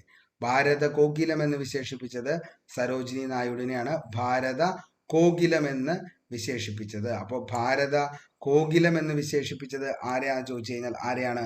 സരോജിനി നായിഡുവിനെയാണ് ഭാരത കോകിലം എന്ന് വിശേഷിപ്പിച്ചത്. അപ്പോൾ ഭാരത കോകിലം എന്ന് വിശേഷിപ്പിച്ചത് ആരെയാ? സരോജിനി നായിഡുവിനെയാണ് ഭാരത കോകിലം എന്ന് വിശേഷിപ്പിച്ചത്. അഭയസാധക് എന്ന് വിശേഷിപ്പിച്ചത് ബാബ ആംതെയാണ്. അപ്പോൾ ഇതിൻ്റെ അകത്ത് പുലയരാജ എന്താണ് ചോദിച്ചേക്കുന്നതാണ്. അതേപോലെ തന്നെ നേതാജി എന്നുള്ളത് സുഭാഷ് ചന്ദ്രബോസ് നമുക്കറിയാം. അതേപോലെ നമ്മുടെ സത്യാഗ്രഹികളുടെ രാജകുമാരൻ എന്ന് യേശു ക്രിസ്തുവിനെയാണ് അദ്ദേഹം വിശേഷിപ്പിച്ചത്. ഓക്കെ, അപ്പോൾ ഇത്രയും കാര്യങ്ങളൊന്ന് ഓർത്തു വച്ചോ. സത്യാഗ്രഹികളുടെ രാജകുമാരൻ യേശുക്രിസ്തു, ദേശസ്നേഹികളുടെ രാജകുമാരൻ സുഭാഷ് ചന്ദ്രബോസ്, നേതാജി വിളിച്ചത് അദ്ദേഹം സുഭാഷ് ചന്ദ്രബോസ്, ഗംഗയെ പോലെ ഗോപാലകൃഷ്ണ ഗോഖലെ, ഗുരുദേവ് രവീന്ദ്രനാഥ ടാഗോർ, മഹാനായ കാവൽക്കാരൻ എന്നും രവീന്ദ്രനാഥ ടാഗോർ, സമുദ്രം പോലെ എന്ന് വിശേഷിപ്പിച്ചത് ബാലഗംഗാധര തിലക്, ക്രിസ്തുവിന്റെ വിശ്വസ്തനായ അപ്പോസ്തലൻ എന്ന് വിശേഷിപ്പിച്ചത് CF ആൻഡ്രൂസിനെ, പുലയരാജ എന്ന് വിശേഷിപ്പിച്ചത് അയ്യങ്കാളി, ഭാരത കോകിലം എന്ന് സരോജിനി നായിഡുവിനെ, അഭയസാധക് എന്ന് ബാബ ആംതെ. ഇനി ഗാന്ധിജിയെ വിശേഷിപ്പിച്ചത് മറ്റുള്ളവർ. മഹാത്മാ എന്ന് വിശേഷിപ്പിച്ചത് രവീന്ദ്രനാഥ ടാഗോർ. ഒത്തിരി തവണ ചോദിച്ച ചോദ്യമാണ്. മഹാത്മാ എന്ന് ഗാന്ധിജിയെ വിശേഷിപ്പിച്ചത് രവീന്ദ്രനാഥ ടാഗോർ. രാഷ്ട്രപിതാവ് എന്ന് വിശേഷിപ്പിച്ചത് സുഭാഷ് ചന്ദ്രബോസ്. അപ്പോൾ രാഷ്ട്രപിതാവ് എന്ന് ആരാണ് വിശേഷിപ്പിച്ചത്? അത് നമ്മുടെ സുഭാഷ് ചന്ദ്രബോസ് ആണ് രാഷ്ട്രപിതാവ് എന്ന് വിശേഷിപ്പിച്ചത്. അടുത്തത് മിക്കി മൗസ് സരോജിനി നായിഡു ആണ് മിക്കി മൗസ് എന്ന് വിശേഷിപ്പിച്ചത്. അർദ്ധനഗ്നനായ ഫക്കീർ എന്ന് വിശേഷിപ്പിച്ചത് വിൻസൻ ചർച്ചിൽ. ഓക്കെ, അപ്പൊ വിൻസൻ ചർച്ചിൽ എന്താ വിശേഷിപ്പിച്ചേ? അർദ്ധനഗ്നനായ ഫക്കീർ എന്ന്. എൻ്റെ ഒറ്റയാൾ പട്ടാളം എന്ന് മൗണ്ട് ബാറ്റൺ പ്രഭു ആണ് എൻ്റെ ഒറ്റയാൾ പട്ടാളം എന്ന് വിശേഷിപ്പിച്ചത്. ഇനി നമുക്ക് ഗാന്ധി സിനിമയിലേക്ക് പോകാം. സംവിധാനം, ഗാന്ധി സിനിമ സംവിധാനം ചെയ്തത് ആരാ ചോദിച്ചാൽ ആരാണ്? ആറ്റൻബെറോ ആണ്. ഈ പറയുന്ന ഗാന്ധി സിനിമ സംവിധാനം ചെയ്തത് ആറ്റൻബെറോ. ഗാന്ധിജിയായി വേഷമിട്ടത് ആരാന്ന് ചോദിച്ചാൽ ബെൻ കിങ്സ്ലി ആണ്. ഗാന്ധിജിയായി വേഷമിട്ടത് ബെൻ കിങ്സ്ലി. കസ്തൂർബ ഗാന്ധിയായി വേഷമിട്ടത് റോഹിണി കട്ടംകടിയാണ്. കസ്തൂർബ ഗാന്ധിയായിട്ട് വേഷമിട്ടത് റോഹിണി കട്ടംകടി. നെഹ്റുവായി വേഷമിട്ടത് റോഷൻ സെത്താണ്. ജിന്നയായി വേഷമിട്ടത് അലിക് പദംസി ആണ്. അപ്പോ ഗാന്ധി സംവിധാനം എന്ന് പറയുന്ന ഗാന്ധി സിനിമ സംവിധാനം ചെയ്തത് ആറ്റൻബെറോ. ഗാന്ധിജിയായി വേഷമിട്ടത് ബെൻ കിങ്സ്ലി. കസ്തൂർബയായി വേഷമിട്ടത് രോഹിണി കട്ടംകടി. നെഹ്റുവായി വേഷമിട്ടത് റോഷൻ സെത്താണ്. അതേപോലെ തന്നെ ജിന്നയായി വേഷമിട്ടത് അലിക് പദംസി ആണ്. ഇനി ഗാന്ധിജിയും പുസ്തകങ്ങളും. ഗാന്ധിജിയുടെ ആദ്യകാല കൃതി നമ്മൾ ഒത്തിരി തവണ പറഞ്ഞു പോയതാണ്. ഹിന്ദു സ്വരാജ് ആണ് ഗാന്ധിജിയുടെ ആദ്യകാല കൃതിയാണ് ഹിന്ദു സ്വരാജ്. ഹിന്ദു സ്വരാജ് രചിക്കപ്പെട്ട ഭാഷയാണ് ഗുജറാത്തി ഭാഷയിലാണ് ഹിന്ദു സ്വരാജ് രചിക്കപ്പെട്ടത് ഗുജറാത്തി ഭാഷയില്. ഹിന്ദു സ്വരാജിനെ ഇംഗ്ലീഷിലേക്ക് പരിഭാഷപ്പെടുത്തിയ ശേഷം ഗാന്ധിജി നൽകിയ പേരാണ് ഇന്ത്യൻ ഹോം റൂള്. അപ്പോൾ ഹിന്ദു സ്വരാജിനെ ഇംഗ്ലീഷിലേക്ക് പരിഭാഷപ്പെടുത്തിയ ശേഷം ഗാന്ധിജി നൽകിയ പേരായിരുന്നു ഇന്ത്യൻ ഹോം റൂള്. ഓക്കെ. ഇനി ഭഗവത്ഗീതയ്ക്ക് ഗാന്ധിജി എഴുതിയ വ്യാഖ്യാനമാണ് അനാസക്തി യോഗ എന്നതാണ് ഭഗവത്ഗീതയ്ക്ക് ഗാന്ധിജി എഴുതിയ വ്യാഖ്യാനം. ഒരു അഴുക്കുചാൽ പരിശോധന റിപ്പോർട്ട് എന്ന് ഗാന്ധിജി വിശേഷിപ്പിച്ച പുസ്തകമാണ് കാതറിൻ മേയോയുടെ മദർ ഇന്ത്യ എന്ന് പറയുന്ന പുസ്തകം. അപ്പോൾ ഒരു അഴുക്കുചാൽ പരിശോധനയുടെ റിപ്പോർട്ട് എന്ന് ഗാന്ധിജി വിശേഷിപ്പിച്ച പുസ്തകമാണ് കാതറിൻ മേയോയുടെ മദർ ഇന്ത്യ.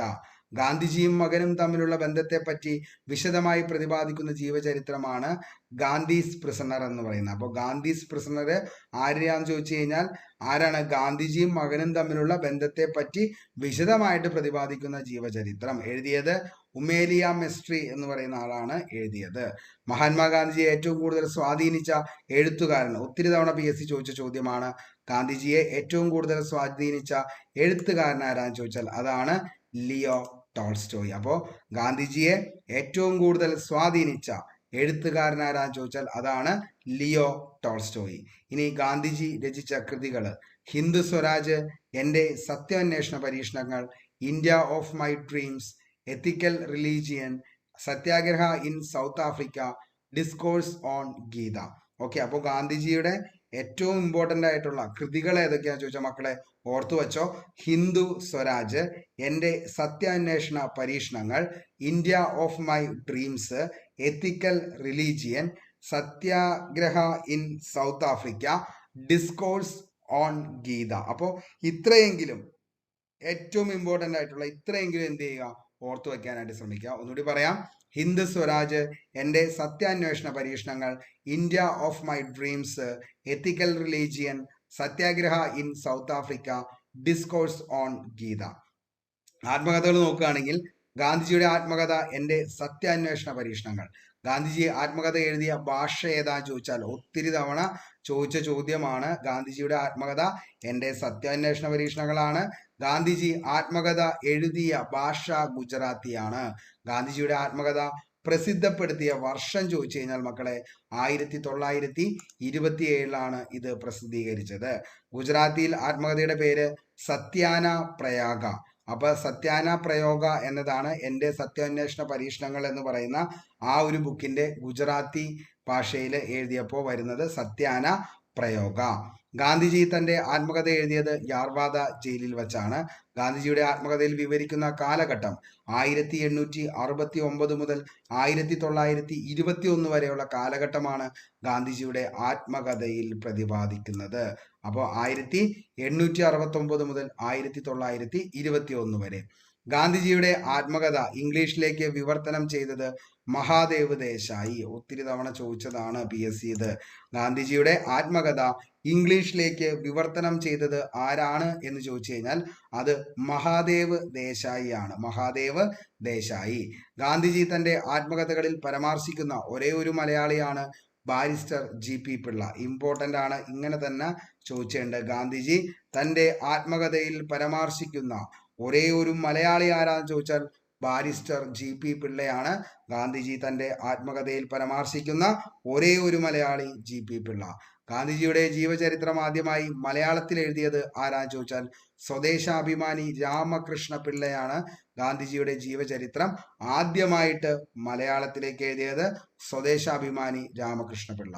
ഗാന്ധിജിയുടെ ജീവചരിത്രം എഴുതിയത് ഫ്രഞ്ച് നോവലിസ്റ്റ് ആയിട്ടുള്ള റൊമെയ്ൻ റോളണ്ട് ആണ്. ഓക്കെ, അപ്പോൾ ഗാന്ധിജിയുടെ ജീവചരിത്രം എഴുതിയ ഫ്രഞ്ച് നോവലിസ്റ്റ് ആരാന്ന് ചോദിച്ചാൽ അത് റൊമെയ്ൻ റോളണ്ട് ആണ്.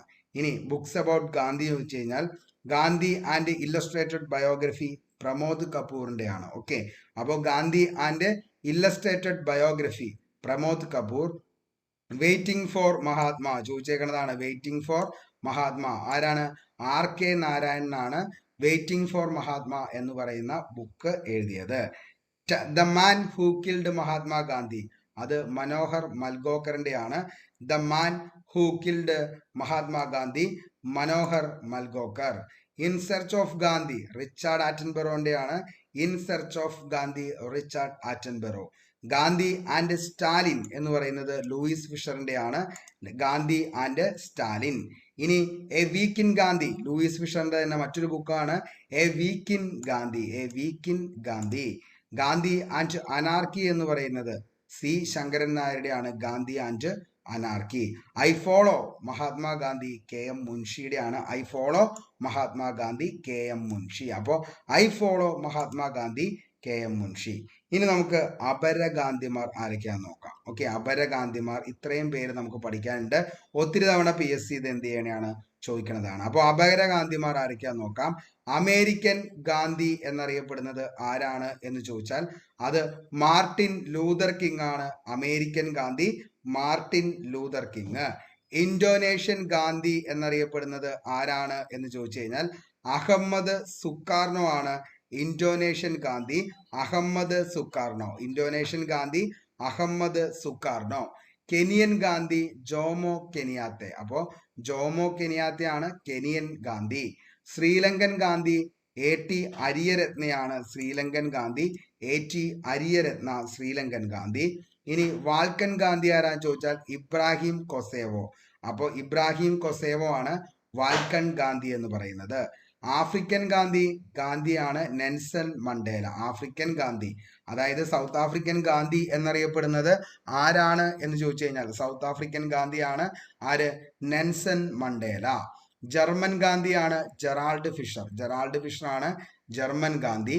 ഇനി ബൊളീവിയൻ ഗാന്ധിയാണ് സൈമൺ ബൊളീവർ. അപ്പോൾ Bolivian Gandhi Simon Bolivar.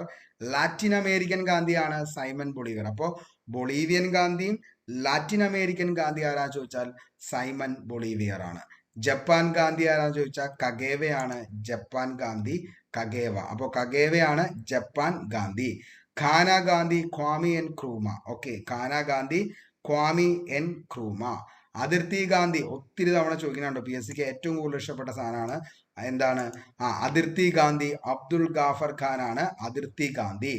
Bardoli Gandhi എന്നറിയപ്പെടുന്നത് സർദാർ വല്ലഭായ് പട്ടേൽ. ഇതും ചോദിക്കാറുണ്ട്.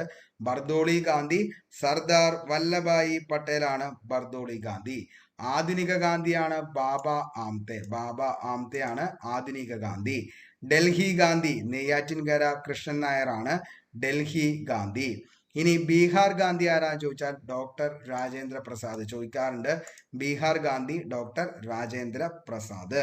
Mayyazhi Gandhi IK Kumaran master. നമുക്കറിയാം, ഇതും ചോദിക്കാറുള്ളതാണ്. Mayyazhi Gandhi IK Kumaran master. Kerala Gandhi K കേളപ്പനാണ് Kerala Gandhi. Uttar Pradesh ഗാന്ധിയാണ് Purushottam Das ഡണ്ടൻ. Okay, Purushottam Gandhi. Okay, Uttar Pradesh ഗാന്ധിയാണ് Purushottam Gandhi. ഇനി യങ് ഗാന്ധി എന്നറിയപ്പെടുന്ന ഹരിലാൽ ഗാന്ധിയാണ് യങ് ഗാന്ധി. ഹരിലാൽ ഗാന്ധി.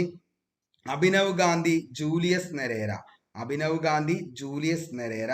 ഇനി വാസ്തുവിദ്യാ മേഖലയിലെ ഗാന്ധിയാണ് ലാറി ബേക്കർ. വാസ്തുവിദ്യാ മേഖലയിലെ ഗാന്ധി ലാറി ബേക്കർ. അപ്പോൾ Abhinava Gandhi Julius നെരേര, young Gandhi Harilal Gandhi, Uttar Pradesh Gandhi Purushottam Gandhi, Kerala Gandhi K Kelappan, Mayyazhi Gandhi IK Kumaran master, Bihar Gandhi doctor Rajendra Prasad, Delhi Gandhi Neyyattinkara Krishnan Nair, ആധുനിക ഗാന്ധി ബാബ ആംതെ, ബർദോളി ഗാന്ധി സർദാർ വല്ലഭായി പട്ടേൽ, അതിർത്തി Gandhi Abdul Ghaffar Khan, Ghana Gandhi Kwame Nkrumah, Japan Gandhi Kagawa, Latin American ഗാന്ധിയാണ് ആരെന്ന് പറയുന്നത് Simon Bolivar, Bolivian Gandhi Simon Bolivar, German Gandhi Gerald Fischer ആണ്, സൗത്ത് ആഫ്രിക്കൻ ഗാന്ധിയാണ് Nelson Mandela, African Gandhi Kenneth Kaunda, അതേപോലെ തന്നെ വാൽക്കൻ ഗാന്ധി എന്നറിയപ്പെടുന്ന ഇബ്രാഹിം കൊസേവ, Sri Lankan Gandhi AT Ariyaratne, Kenyan Gandhi Jomo കെനിയാത്തെ,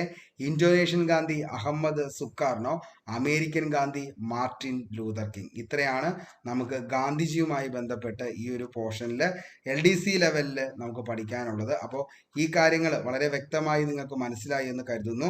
നമുക്ക് ഇപ്പോൾ പഠിച്ച കാര്യങ്ങളൊന്ന് ഓടിച്ചു പറഞ്ഞിട്ട് നമുക്ക് ഗാന്ധി ടോപ്പിക്ക് അവസാനിപ്പിക്കാം.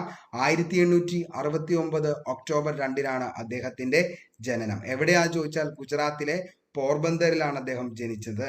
ആ പോർബന്തർ പഴയ കാലത്ത് അറിയപ്പെട്ടിരുന്നത് സുദാമപുരി എന്ന പേരിലാണ്. കീർത്തി മന്ദിർ എന്ന് പറയുന്നതാണ് അദ്ദേഹത്തിന്റെ വീട്ടുപേര് എന്ന് പറയുന്നത്, അല്ലെങ്കിൽ വീട്. കരംചന്ദ് ഗാന്ധിയുടെയും പുത്രിബായിയുടെയും മകനായിട്ടാണ് ആര് ജനിക്കുന്നത്? ഗാന്ധിജി ജനിക്കുന്നത്. അദ്ദേഹത്തിന്റെ ചെറുപ്പകാലത്ത് അറിയപ്പെട്ടിരുന്നത് മോനിയ എന്ന പേരിലാണ് അദ്ദേഹം കുട്ടിക്കാലത്ത് അദ്ദേഹത്തെ വിളിച്ചിരുന്നത്. 1883 അദ്ദേഹം കസ്തൂർബ ഗാന്ധിയുമായിട്ടുള്ള വിവാഹം നടക്കുന്നത്. അതേപോലെ ബാല്യകാലത്ത് ഗാന്ധിജിയെ സ്വാധീനിച്ച നാടകമായിരുന്നു രാജ ഹരിശ്ചന്ദ്ര. അദ്ദേഹം പഠിക്കാനായിട്ട് ലണ്ടനിലേക്ക് പോയത് 1888 തിരിച്ചു വന്നതാണെങ്കിൽ 1891 രാജ്കോട്ട് എന്ന് പറയുന്ന സ്ഥലത്താണ് പ്രാക്ടീസ് ചെയ്തത്. ഗാന്ധിജി ദക്ഷിണാഫ്രിക്കയിലേക്ക് പോയ വർഷം 1893. ഏകദേശം 24-ാമത്തെ വയസ്സിലാണ് അദ്ദേഹം എങ്ങോട്ടേക്ക് പോകുന്നത്? ദക്ഷിണാഫ്രിക്കയിലേക്ക് പോകുന്നത്. എന്തിനു വേണ്ടിയായിരുന്നു എന്ന് ചോദിച്ചു കഴിഞ്ഞാൽ ദാദാ അബ്ദുള്ള എന്ന് പറയുന്ന ഗുജറാത്തി വ്യാപാരിയുടെ കേസ് വാദിക്കാൻ വേണ്ടിയിട്ടാണ് അദ്ദേഹം എങ്ങോട്ടേക്ക് പോകുന്നത്? ദക്ഷിണാഫ്രിക്കയിലേക്ക് പോകുന്നത്. അങ്ങനെ ദക്ഷിണാഫ്രിക്കയിൽ ചെന്നപ്പോൾ ദക്ഷിണാഫ്രിക്കയിലെ ഇന്ത്യൻ വംശജരെ എല്ലാം കൂടി ഉൾപ്പെടുത്തിക്കൊണ്ട് ഒരു സംഘടന സ്ഥാപിക്കുകയാണ്. അതാണ് നേറ്റാൾ ഇന്ത്യൻ കോൺഗ്രസ് എന്ന് പറയുന്നത്. അതിന്റെ പ്രസിഡന്റ് ആയിരുന്നു ദാദാ അബ്ദുള്ള. ഓക്കെ, അദ്ദേഹത്തിന് വർണ്ണവിവേചനത്തിന്റെ പേരിൽ ഗാന്ധിജിയെ പുറത്താക്കിയ റെയിൽവേ സ്റ്റേഷൻ ചോദിച്ച മക്കളെ, അതാണ് പീറ്റർ മാരിറ്റ്സ്ബർഗ് എന്ന് പറയുന്നത്. അദ്ദേഹത്തിന്റെ രാഷ്ട്രീയ ഗുരുവായിരുന്നു ഗോപാലകൃഷ്ണ ഗോഖല. ആദ്യമായി കണ്ടുമുട്ടിയത് 1896. 99 ഭൂവർ യുദ്ധത്തിൽ ഇന്ത്യൻ ആംബുലൻസ് വിഭാഗം സംഘടിപ്പിച്ചത് ഗാന്ധിജിയാണ്. അതേപോലെ കോൺഗ്രസ് സമ്മേളനത്തിൽ ആദ്യമായി അദ്ദേഹം പങ്കെടുക്കുന്നത് 1901. 1903 ജോഹന്നാസ്ബർഗിൽ വക്കീൽ ഓഫീസ് ആരംഭിച്ചത്. അദ്ദേഹത്തിന്റെ കയ്യിൽ കിടക്കുന്ന വാച്ചിനെ അദ്ദേഹം വിളിച്ചിരുന്ന പേരായിരുന്നു എന്തെന്ന്? മൈ ലിറ്റിൽ ഡിക്റ്ററ്റർ എന്ന പേരിലാണ് അറിയപ്പെട്ടത്. ഗാന്ധിജിയുടെ 2 ഇമ്പോർട്ടൻ്റ് ആയിട്ടുള്ള പത്രങ്ങളായിരുന്നു ദക്ഷിണാഫ്രിക്കയിൽ വെച്ച് അദ്ദേഹം നിലവിൽ തുടങ്ങിയത്. ഒന്ന് ഇന്ത്യൻ ഒപ്പീനിയൻ. 1904 അദ്ദേഹം ഒരു പത്രം തുടങ്ങുകയാണ്. ആ ഇന്ത്യൻ ഒപ്പീനിയന്റെ എഡിറ്റർ ആയിരുന്നു മൻസൂഖ് ലാൽ നാസർ എന്ന് പറയുന്നത്. അതേപോലെ അദ്ദേഹം ബ്രഹ്മചര്യം ജീവിതമായി സ്വീകരിച്ചത് 1906. ഏഷ്യക്കാരുടെ നിർബന്ധിത രജിസ്ട്രേഷനെതിരെ ഗാന്ധിജി സത്യാഗ്രഹം സംഘടിപ്പിച്ചത് 1907. ഗാന്ധിജിയുടെ ആദ്യ ജയിൽവാസം 1908 ജോഹന്നാസ്ബർഗിലാണ്. ഇംഗ്ലണ്ടിൽ ഇന്ത്യൻ ആംബുലൻസ് സംഘം രൂപീകരിച്ചു 14. 15 ജനുവരിയിൽ ഗാന്ധിജി ഇന്ത്യയിലേക്ക് തിരിച്ചെത്തി. ജനുവരി 9 നമുക്കറിയാം. ഇനി അദ്ദേഹത്തിന് ഒരു വർഷം അതായത് ഇന്ത്യൻ രാഷ്ട്രീയത്തിൽ പ്രവേശിക്കുന്നതിന് മുമ്പ് 1 വർഷം രാജ്യം ചുറ്റി സഞ്ചരിക്കാൻ ഗാന്ധിജിയെ ഉപദേശിച്ചതായിരുന്നു ഗോപാലകൃഷ്ണ ഗോഖലെ. ഗാന്ധിജി ജോഹന്നാസ്ബർഗിൽ സ്ഥാപിച്ച ആശ്രമം ടോൾസ്റ്റോയ് ഫാം എന്ന പേരിൽ അറിയപ്പെട്ടു. അതേപോലെ തന്നെ ദർബനിലാണെങ്കിൽ ഫീനിക്സ് സെറ്റിൽമെന്റ് എന്ന പേരിലാണ് അറിയപ്പെട്ടത്. അദ്ദേഹം നമ്മുടെ ഇന്ത്യയിൽ 1919 ഇന്ത്യയിൽ വെച്ച് ഗാന്ധിജി ആരംഭിച്ച 2 പ്രമുഖ പത്രങ്ങളായിരുന്നു നവജീവൻ, യങ് ഇന്ത്യ. നവജീവൻ ഗുജറാത്തിലും യങ് ഇന്ത്യ ഇംഗ്ലീഷ് ഭാഷയിലുമാണ് തയ്യാറാക്കിയത്. അതേപോലെ തന്നെ ഗാന്ധിജി അധ്യക്ഷനായി തിരഞ്ഞെടുക്കപ്പെട്ട INC സമ്മേളനം, ബെൽഗാം സമ്മേളനം 1924. നിസ്സഹകരണ പ്രസ്ഥാനത്തിന്റെ പരാജയത്തിനു ശേഷം സജീവ രാഷ്ട്രീയത്തിലേക്ക് അദ്ദേഹം ഇറങ്ങുന്നത് കൊൽക്കത്ത സമ്മേളനം 1928 കൂടിയാണ്. മഹാത്മാഗാന്ധിയുടെ സന്ദർശനത്തിന്റെ 100ാം വാർഷികത്തോടനുബന്ധിച്ച് 2021 മാർച്ച് 23 പോസ്റ്റൽ സ്റ്റാമ്പ് പുറത്തിറക്കിയ ഇന്ത്യൻ സംസ്ഥാനം ഒഡീഷയാണ്. അതേപോലെ തന്നെ ഗാന്ധിജി പങ്കെടുത്ത വട്ടമേശ സമ്മേളനം, രണ്ടാം വട്ടമേശ സമ്മേളനം. ഹരിജൻ സേവാ സംഘ് സ്ഥാപിച്ചത് ഗാന്ധിജിയാണ്. നൈം താലി എന്ന് പറയുന്ന നൂതന വിദ്യാഭ്യാസ സമ്പ്രദായം അത് കൊണ്ടുവന്നത് ആരാണ് എന്ന് ചോദിച്ചു കഴിഞ്ഞാൽ അതും ആര് തന്നെയാണ്? മഹാത്മാഗാന്ധിയാണ്. ഓക്കെ. അതേപോലെ നൈം താലിയുടെ പദ്ധതിയെക്കുറിച്ച് പഠിക്കാൻ ഗാന്ധിജി നിയോഗിച്ച കമ്മീഷന്റെ അംഗമായിരുന്നു ഡോക്ടർ സക്കീർ ഹുസൈൻ. അതായത് നൈം താലി പദ്ധതിയെക്കുറിച്ച് പഠിക്കാൻ ഗാന്ധിജി നിയോഗിക്കുന്ന കമ്മീഷനാണ് ഡോക്ടർ സക്കീർ ഹുസൈൻ. ഗ്രാമസ്വരാജ് എന്ന ആശയം മുന്നോട്ടേക്ക് വച്ചത് ഗാന്ധിജിയാണ്. ഇന്ത്യയുടെ ആത്മാവ് ഗ്രാമങ്ങളിലാണ് എന്ന് പറഞ്ഞത് ആരാന്ന് ചോദിച്ചു കഴിഞ്ഞാൽ അതും ആര് തന്നെയാണ്? ഗാന്ധിജി തന്നെയാണ്. ഓക്കെ. അതേപോലെ തന്നെ നമ്മൾ അതിൻ്റെ അകത്ത് പറഞ്ഞതാണ് അഗാഖാൻ കൊട്ടാരം. ഗാന്ധിജി ദക്ഷിണാഫ്രിക്കയിൽ 249 ദിവസം, ഇന്ത്യയിൽ 2089 ദിവസവും ജയിൽവാസം അനുഭവിച്ചിട്ടുണ്ട്. ആകെ 2338 ദിവസമാണ് അദ്ദേഹം എന്ത് ചെയ്തത്? നിലവിൽ ജയിലിൽ താമസിച്ചത്, അല്ലെങ്കിൽ ജയിൽവാസം അനുഭവിച്ചത്. ഈ രക്തമാംസാദികളിൽ ഇങ്ങനെ ഒരു മനുഷ്യൻ ഭൂമുഖത്ത് ജീവിച്ചിരുന്നു എന്ന് നമുക്ക് തോന്നില്ല എന്ന് പറഞ്ഞത് ആരുടെ മരണത്തെ തുടർന്നാന്ന് ചോദിച്ചു കഴിഞ്ഞാൽ അത് ഗാന്ധിജിയുടെ മരണത്തെക്കുറിച്ച് ആരഭിപ്രായപ്പെട്ടതാണ്? ഐൻസ്റ്റീൻ അഭിപ്രായപ്പെട്ടതാണ്. ഗാന്ധിജിയുടെ മരണ വാർത്തയെക്കുറിച്ച് എന്താണ് പറഞ്ഞത്? ബർണാഡ് ഷാ ഗാന്ധിയുടെ മരണവാർത്ത അറിഞ്ഞിട്ട് കൂടുതൽ നല്ലതാവുന്നത് നല്ലതല്ല എന്ന് പറഞ്ഞത് ആരാണ് എന്ന് ചോദിച്ചു കഴിഞ്ഞാൽ അത് ആരാണ്? ബർണാഡ് ഷായാണ്. നമ്മുടെ ജീവിതത്തിൽ നിന്നും പ്രകാശം മറഞ്ഞു പോയിരിക്കുന്നു എന്ന് പറഞ്ഞത് ആരാന്ന് ചോദിച്ചു കഴിഞ്ഞാൽ അത് നമ്മുടെ ജവഹർലാൽ നെഹ്റു ആണ് അങ്ങനെ പറഞ്ഞത്. അതേപോലെ തന്നെ ഗാന്ധിജിയുടെ കേരള സന്ദർശനം നമുക്കറിയാം. നിലവിൽ 5 തവണയാണ് ഗാന്ധിജി എന്ത് ചെയ്ത് കേരളത്തിൽ സന്ദർശിച്ചത് എന്നുള്ളത് നമുക്കറിയാം. അപ്പോൾ നമുക്കറിയാം 1920, 1925, അതേപോലെ തന്നെ 1927, 34, 37, അങ്ങനെ എത്ര തവണയാണ് ഗാന്ധിജി കേരളത്തിൽ വന്നത് എന്ന് ചോദിച്ചു കഴിഞ്ഞാൽ 5 തവണയാണ് ഗാന്ധിജി കേരളത്തിൽ വന്നത്. ഓക്കെ. ഇനി ഗാന്ധിജിയുടെ ആത്മീയ ഗുരു ലിയോ ടോൾസ്റ്റോയ്, ഗാന്ധിജിയുടെ രാഷ്ട്രീയ ഗുരു ഗോഖലെ, ആത്മീയ ഗുരു ലിയോ ടോൾസ്റ്റോയ്, പിൻഗാമി ജവഹർലാൽ നെഹ്റു, ഗാന്ധിജിയുടെ ആത്മീയ പിൻഗാമി വിനോബ ഭാവെ. അപ്പൊ അതൊക്കെ നമ്മൾ പറഞ്ഞു പോയി. ഗാന്ധിജിയും നോബലും 5 തവണയാണ് നിലവിൽ എന്ത് ചെയ്തത്? ഗാന്ധിജി നോമിനേഷൻ പോയത്. സമാധാനത്തിലുള്ള നോബൽ പ്രൈസ് വിശേഷിപ്പിച്ചത് മഹാത്മാ രവീന്ദ്രനാഥ് ടാഗോർ, മിക്കി മോസ് എന്ന് വിശേഷിപ്പിച്ചത് സരോജിനി നായിഡു. ഗാന്ധി സിനിമ സംവിധാനം ചെയ്തത് ആരാണ്? ആറ്റൻ പെറോ ആണ്. ഗാന്ധിജിയായി വേഷമിട്ടത് ബെൻ കിങ്സ്ലി ആണ്. ഓക്കെ. ഇനി ഗാന്ധിജിയും പുസ്തകങ്ങൾ നമ്മൾ പറഞ്ഞു. ഗാന്ധിജിയുടെ ആദ്യ കൃതിയാണ് ഹിന്ദു സ്വരാജ്. അതേപോലെ തന്നെ എന്താണ്? ഒരു അഴുക്കുചാൽ പരിശോധനയുടെ റിപ്പോർട്ട് എന്ന് ഗാന്ധിജി വിശേഷിപ്പിച്ചത് കാതറിൻ മേയോയുടെ മദർ ഇന്ത്യയാണ്. അപ്പോൾ ഇത്രയും കാര്യങ്ങളൊക്കെയാണ് നമ്മൾ ഇതിൻ്റെ ഏറ്റവും ഇമ്പോർട്ടൻ്റ് ആയിട്ട് പറഞ്ഞത്. ഇനി നമുക്ക് തണ്ണീർത്തട സംരക്ഷണത്തിലേക്ക് പോകാം. അതിക്ക് മുന്നോടിയായിട്ട് നമുക്ക് ആ നോൺ ഗ്രാമർ ഒന്ന് തീർക്കാം. അല്ലെങ്കിൽ ഒത്തിരി നമ്മൾ GK തന്നെ പോയി പഠിച്ചു കഴിയുമ്പോൾ നമുക്ക് ബോറടിക്കും. അപ്പോൾ അതുകൊണ്ട് എന്ത് ചെയ്യാം? ഏറ്റവും ഇമ്പോർട്ടൻ്റ് ആയിട്ടുള്ള ആ ഒരു വൺ വേർഡ് സബ്സ്റ്റിറ്റ്യൂഷനും അതേപോലെ തന്നെ ശൈലികളും നമുക്കൊന്ന് ഓടിച്ചു നോക്കാം. അകമടങ്ങുക എന്ന് പറഞ്ഞു കഴിഞ്ഞാൽ ആ ശൈലി എന്താണ്? അടങ്ങിയിരിക്കുക എന്നതാണ്. അകമടങ്ങുക എന്ന ശൈലിയുടെ അർത്ഥമാണ് അടങ്ങി ഇരിക്കുക. അകവും പുറവും നക്കുക എന്ന് ചോദിച്ചു കഴിഞ്ഞാൽ കഷ്ടിച്ച് ജീവിക്കുക എന്നതാണ്. ഓക്കെ. അപ്പോൾ അകവും പുറവും നക്കുക എന്ന് ചോദിച്ചു കഴിഞ്ഞാൽ കഷ്ടിച്ച് ജീവിക്കുക എന്നതാണ് അകവും പുറവും നക്കുക. അകം കൈയും പുറം കൈയും നക്കുക എന്ന് ചോദിച്ചു കഴിഞ്ഞാൽ ദരിദ്രനാവുക എന്നതാണ് അകം കൈയും പുറം കൈയും നക്കുക, ദരിദ്രനാവുക. ഇനി അകടവികട സാമർഥ്യം എന്ന് ചോദിച്ചു കഴിഞ്ഞാൽ അകടവികട സാമർഥ്യം നല്ല കൗശലക്കാരെയാണ് നമ്മൾ എന്ത് പറയുന്നത്? അകടവികട സാമർഥ്യമുള്ളവനാണ് നീ എന്ന് പറഞ്ഞു കഴിഞ്ഞാൽ നല്ല കൗശലക്കാരനെയാണ് അകടവികട സാമർഥ്യം എന്ന് പറയുന്നത്. ഇനി അകത്തമ്മ ചമയുക എന്ന് ചോദിച്ചു കഴിഞ്ഞാൽ മേന്മ നടിക്കുക. അപ്പോൾ അകത്തമ്മ ചമയുക എന്ന് ചോദിച്ചു കഴിഞ്ഞാൽ മേന്മ നടിക്കുക. ഇനി അകത്ത് അടുപ്പിക്കുക, മനസ്സ് വയ്ക്കുക. അകത്ത് അടുപ്പിക്കുക, മനസ്സ് വയ്ക്കുക. അകത്താക്കുക എന്ന് ചോദിച്ചു കഴിഞ്ഞാൽ അകത്താക്കുക, ഉള്ളിലാക്കുക. അകത്തൊതുക്കുക എന്ന് ചോദിച്ചു കഴിഞ്ഞാൽ ഉള്ളിലാക്കുക. അകത്തൊതുക്കുക, ഉള്ളിലാക്കുക. അകമ്പടി കൂടുക, ഉപചാരമായി മുമ്പേ നടക്കുക. ഉപചാരമായി മുമ്പേ നടക്കുകയാണ് അകമ്പടി കൂടുക. അകമ്പുറം ചെയ്യുക എന്ന് ചോദിച്ചു കഴിഞ്ഞാൽ ചതിക്കുക എന്നതാണ്. അകമ്പുറം ചെയ്യുക, ചതിക്കുക. അകമ്പുറം അറിയുക, തിരിച്ചറിയുക എന്നതാണ്. അകമ്പുറം അറിയുക, തിരിച്ചറിയുക. അകലെ ഉഴുതു പകലെ പൊരുക എന്ന് വെച്ചാൽ കള്ളവേല ചെയ്യുക അല്ലെങ്കിൽ കള്ളത്തരം കാട്ടുക എന്നതാണ്. അകലെ ഉഴുതു പകലെ പോരുക. കള്ളവേല ചെയ്യുക, കള്ളത്തരം കാട്ടിക്കുക. അകറ്റി സംസാരിക്കുക എന്ന് ചോദിച്ചു കഴിഞ്ഞാൽ എങ്ങും തൊടാതെയുള്ള സംസാരത്തെയാണ് അകറ്റി സംസാരിക്കുക. എങ്ങും തൊടാതെയുള്ള സംസാരമാണ് അകറ്റി സംസാരിക്കുക. അപ്പോൾ പറഞ്ഞൊന്നുകൂടി പറയാം. അകമടങ്ങുക, അടങ്ങിയിരിക്കുക. അകവും പുറവും നക്കുക, കഷ്ടിച്ച് ജീവിക്കുക. അകം കൈയും പുറം കൈയും നക്കുക, ദരിദ്രനാവുക. അകടവികട സാമർഥ്യം, അകടവികട സാമർഥ്യം നല്ല കൗശലം. അകത്തമ്മ ചമയുക, മേന്മ നടിക്കുക. അകത്ത് അടുപ്പിക്കുക, മനസ്സ് വയ്ക്കുക. അകത്തൊതുക്കുക എന്ന് ചോദിച്ചു കഴിഞ്ഞാൽ അകത്തൊതുക്കുക, ഉള്ളിലാക്കുക. ഇനി അകമ്പടി കൂടുക എന്നാൽ ഉപചാരമായി മുമ്പേ നടക്കുക.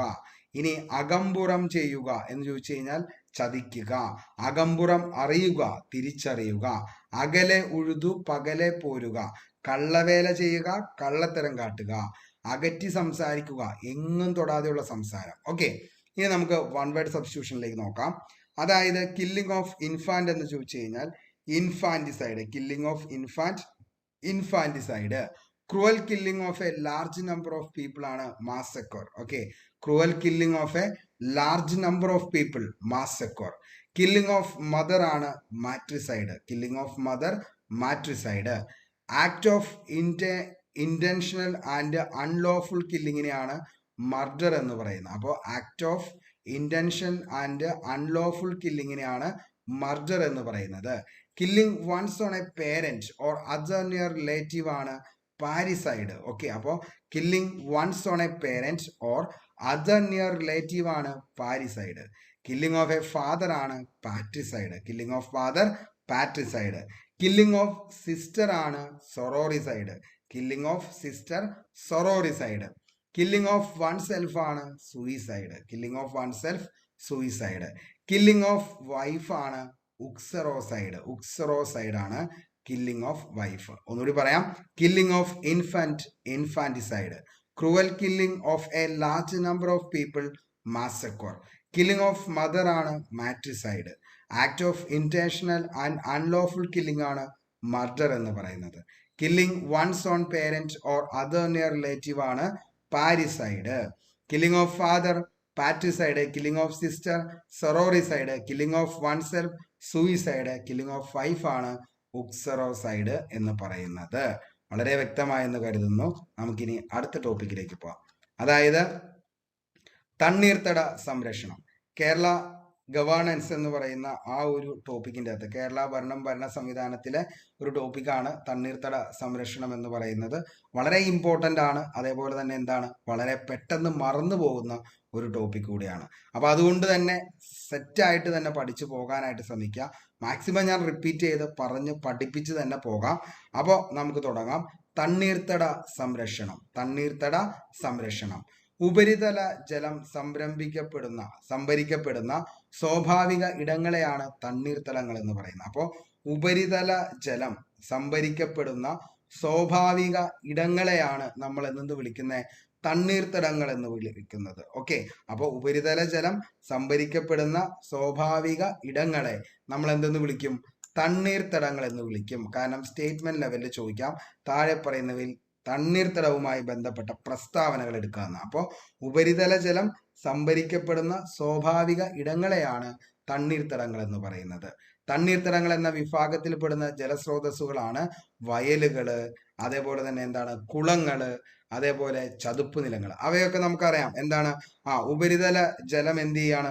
സംഭരിക്കപ്പെടുകയാണ്. ഇപ്പൊ വയലുകൾ നോക്കിക്കഴിഞ്ഞാൽ അതിന്റെ ഉപരിതലം മുകളിൽ എന്തുണ്ട്? വെള്ളമുണ്ട്. താഴത്തേക്കാണ് വെള്ളം കുറഞ്ഞു പോകുന്നത്. അതേപോലെ തന്നെ എന്താണ് കുളങ്ങള്, അതേപോലെ തന്നെ ചതുപ്പ് നിലങ്ങൾ. ഈ പറയുന്ന വയല് തന്നെ പോലെയുള്ള സ്ഥലമാണ് ചതുപ്പ് നിലങ്ങൾ എന്ന് പറയുന്നത്. ഇവിടെയൊക്കെ എന്താണ്, ശരിക്കും പറഞ്ഞാൽ മുകളിൽ വെള്ളത്തിന്റെ ഒരു കോട്ടിംഗ് ഉണ്ട്. അതുകൊണ്ടാണ് അതിനെ എന്തെന്ന് വിളിക്കുന്നത്? തണ്ണീർത്തടങ്ങൾക്ക് ഉദാഹരണങ്ങളായിട്ട് പറയുന്നത്. പ്രകൃതിയിലെ സ്വാഭാവിക ജലസംഭരണികളെയാണ് തണ്ണീർത്തടങ്ങൾ എന്ന് പറയുന്നത്. അപ്പോൾ സ്വാഭാവികമായിട്ട്, അതായത് നിലവിൽ നമ്മളൊരു എന്താ പറയുക, നമ്മളായിട്ട് സൃഷ്ടിക്കപ്പെടുന്നതല്ലാത്ത തരത്തിലുള്ള ഒരു സ്രോതസ്സുകളെ നമുക്ക് എന്തെന്ന് വിളിക്കാം? തണ്ണീർത്തടം എന്ന് പറയാം. ഭൂമിയുടെ വൃക്കകൾ എന്നറിയപ്പെടുന്നതാണ് തണ്ണീർത്തടങ്ങൾ. Very very important. ഭൂമിയുടെ വൃക്കകൾ എന്നറിയപ്പെടുന്നത് താഴെ പറയുന്നവയിൽ എന്തിനെയാണെന്ന് ചോദിച്ചാൽ അത് തണ്ണീർത്തടങ്ങളെയാണ് ഭൂമിയുടെ വൃക്കകൾ എന്നറിയപ്പെടുന്നത്. അന്റാർട്ടിക്ക ഒഴികെ എല്ലാ ഭൂഖണ്ഡങ്ങളിലും തണ്ണീർത്തടങ്ങൾ കാണപ്പെടുന്നു. അപ്പോൾ ചോദിച്ചു കഴിഞ്ഞാൽ തെറ്റിപ്പോവരുത്, അന്റാർട്ടിക്കയിൽ എന്തില്ല? തണ്ണീർത്തടങ്ങളില്ല. അപ്പോൾ അന്റാർട്ടിക്ക ഒഴികെയുള്ള എല്ലാ ഭൂഖണ്ഡങ്ങളിലും എന്തുണ്ട്? തണ്ണീർത്തടങ്ങൾ കാണപ്പെടുന്നു. ഭൂമിക്കടിയിൽ സംഭരിക്കപ്പെടുന്ന ജലത്തെ നമുക്ക് ഭൂഗർഭജലം എന്ന് വിളിക്കാം. ഭൂഗർഭജലങ്ങളിൽ പെടുന്ന സ്രോതസ്സുകളാണ് നമ്മുടെ കിണറുകള്, കുഴൽ കിണറുകള്, കുളം എന്നൊക്കെ പറയുന്നതൊക്കെ ഭൂഗർഭജല വിഭാഗങ്ങളിൽ പെടുന്ന സ്രോതസ്സുകളാണ്. അതായത് ഭൂമിക്കടിയിലുള്ള വെള്ളം. ഓക്കെ, ഭൂമിക്കടിയിലെ ജലസമൃദ്ധമായ ഭാഗത്തിന് മുകൾ പരപ്പ് ജലപീഠം. ജലപീഠത്തിന്റെ മുകൾ പരപ്പാണ് കിണറ്റിലെ ജലനിരപ്പ് എന്ന് പറയുന്നത്. ഭൂഗർഭജലത്തിന്റെ അമിത ഉപയോഗത്തിലുണ്ടാകുന്ന പ്രത്യാഘാതം ജലപീഠത്തിന്റെ ശോഷണത്തിന് ഇടയാക്കുന്നു. മറ്റൊന്നുമല്ല, അതായത് എന്താണ്? അമിതമായിട്ട് നമ്മൾ എന്ത് ചെയ്യുക? ജലത്തിന്റെ ഉപഭോഗം കൊണ്ട് എന്ത് ചെയ്യുന്നു? ഉപരിതല ജലം എന്ത് ചെയ്യുന്നു? നഷ്ടപ്പെടുന്നു. പിന്നീട് എന്ത് ചെയ്യേണ്ടി വരും? ഭൂഗർഭ ജലത്തിലേക്ക് കൊണ്ട്. അതായത് ഇപ്പൊ നമ്മളൊരു കിണറ്റിലെ വെള്ളമുണ്ട്, ആ കിണറ്റിലെ വെള്ളം നമ്മൾ എന്താണ് ഭയങ്കരമായിട്ട് യൂസ് ചെയ്ത് അല്ലെങ്കിൽ എന്നും മോട്ടർ അടിക്കും, മറ്റു കാര്യങ്ങൾക്കൊക്കെ വേണ്ടി ഉപയോഗിച്ചോ, അല്ലെങ്കിൽ വേറെ എന്തെങ്കിലും ഫാക്ടറികളിലേക്കൊക്കെ വേണ്ടിയിട്ട് നമ്മൾ മാറ്റി കഴിഞ്ഞു കഴിഞ്ഞാൽ ആ ഒരു സ്രോതസ് നഷ്ടപ്പെടും. പിന്നീട് ഉപരിതല പീഠം, അതായത് ജലപീഠം എന്ന് പറയുന്നത് മുകളിലത്തെ ആ ഒരു ലെയർ എന്നേക്കുമായിട്ട് കട്ടായി പിന്നെ നമുക്ക് എന്ത് ചെയ്യേണ്ടി വരും? കുഴൽക്കിണറൊക്കെ അടിച്ചിട്ട് വെള്ളം എടുക്കേണ്ടി വരും. അതായത് ഭൂഗർഭ സ്രോതസ് നമ്മൾ എന്ത് ചെയ്യേണ്ടി വരും? ആശ്രയിക്കേണ്ട അവസ്ഥയിലേക്ക് പോകും. മനസ്സിലായി എന്ന് കരുതുന്നു. ഇനി കേരള സംസ്ഥാന തണ്ണീർത്തട അതോറിറ്റി. കേരളത്തിലെ തണ്ണീർത്തടങ്ങളുടെ സമഗ്ര സംരക്ഷണ പരിപാലന പ്രവർത്തനങ്ങൾക്കായി നിലവിൽ വന്ന അതോറിറ്റിയാണ്. അതായത് എന്ത് ചെയ്യുക? ഈ പറയുന്ന തണ്ണീർത്തടങ്ങളൊക്കെ സംരക്ഷിക്കാൻ വേണ്ടിയിട്ട് കൊണ്ടുവന്നിരിക്കുന്ന അതോറിറ്റിയാണ് കേരള സംസ്ഥാന തണ്ണീർത്തട അതോറിറ്റി. കേരള സംസ്ഥാന തണ്ണീർത്തട അതോറിറ്റി ഒരു സ്വയംഭരണ അതോറിറ്റിയായി നിലവിൽ വന്നത് 2015 മെയ് 25. അപ്പൊ 2015 ഇത് എന്തായിട്ട് വന്നത്? സ്വയംഭരണ അതോറിറ്റി ആയിട്ട് നിലവിൽ വന്നത്. 2010 തണ്ണീർത്തട സംരക്ഷണ പരിപാലന ചട്ടത്തിലെ സെക്ഷൻ 5 പ്രകാരമാണ് കേരളത്തിൽ തണ്ണീർത്തട അതോറിറ്റി നിലവിൽ വന്നത്. പഠിച്ചു വച്ചോ മക്കളെ.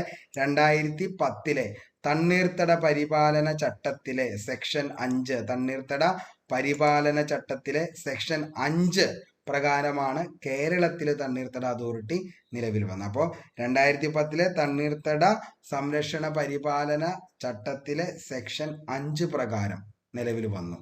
കേരള സംസ്ഥാന തണ്ണീർത്തട അതോറിറ്റിയുടെ Thiruvithamkoor Kochi charitable society registration ചട്ടപ്രകാരം ഒരു സ്വയംഭരണ അതോറിറ്റിയായി രജിസ്റ്റർ ചെയ്യപ്പെട്ട വർഷം 2016 ഫെബ്രുവരി 17. അന്നാണ് ഇത് എന്തായി മാറിയത്? സ്വയംഭരണ അതോറിറ്റി ആയിട്ട് മാറിയത്. തണ്ണീർത്തടം എന്നാണ് 2016 ഫെബ്രുവരി 17.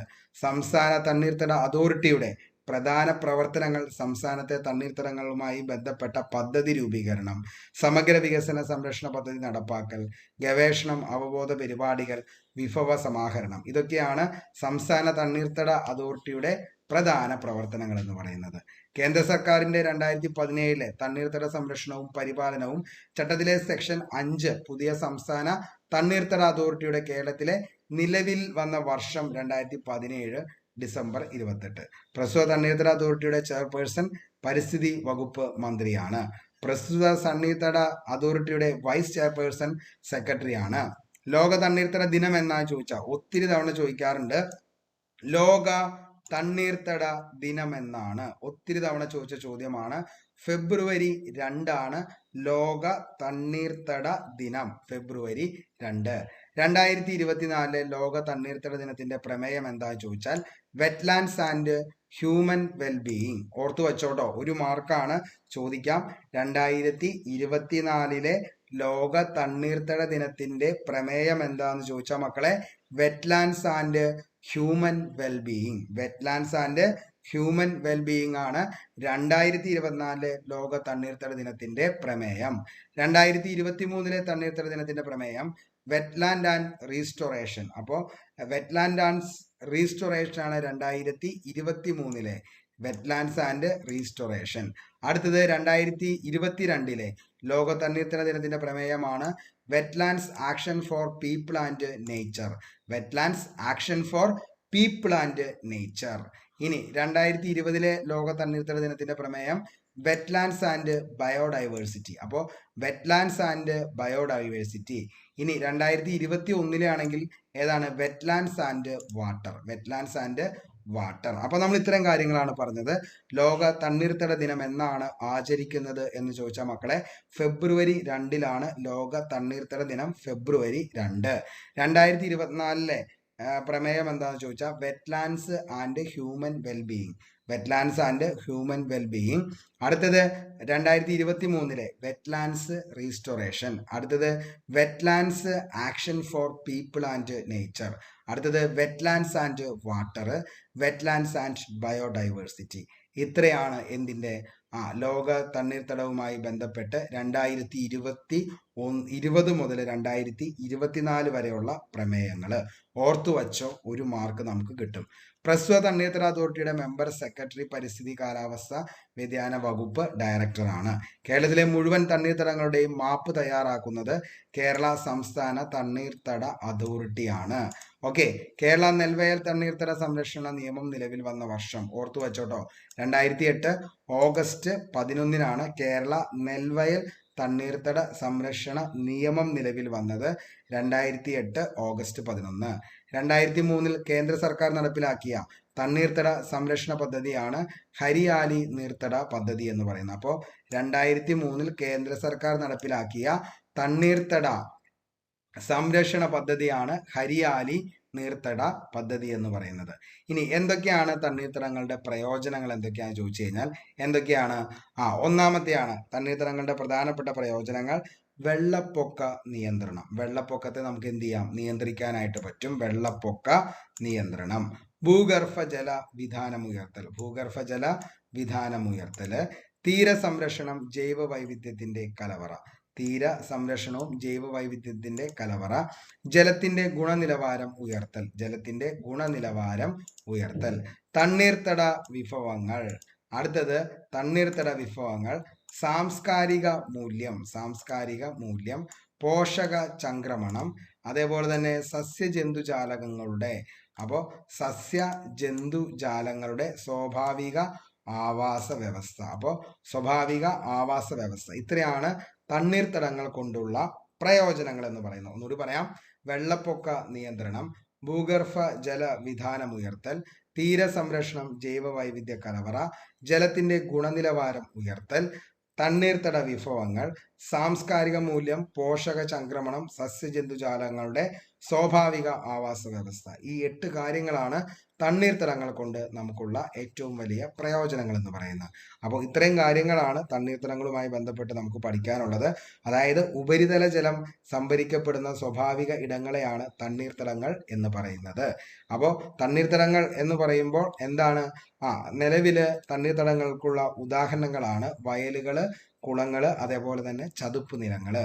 ഭൂമിയുടെ വൃക്കകൾ എന്ന പേരിൽ അറിയപ്പെടുന്നത് ഏതാണ് എന്ന് ചോദിച്ചു കഴിഞ്ഞാൽ ഭൂമിയുടെ വൃക്കകളാണ് എന്തെന്ന് പറയുന്നത് തണ്ണീർത്തടങ്ങൾ എന്നതുകൊണ്ട് നമ്മൾ ഉദ്ദേശിക്കുന്നത്.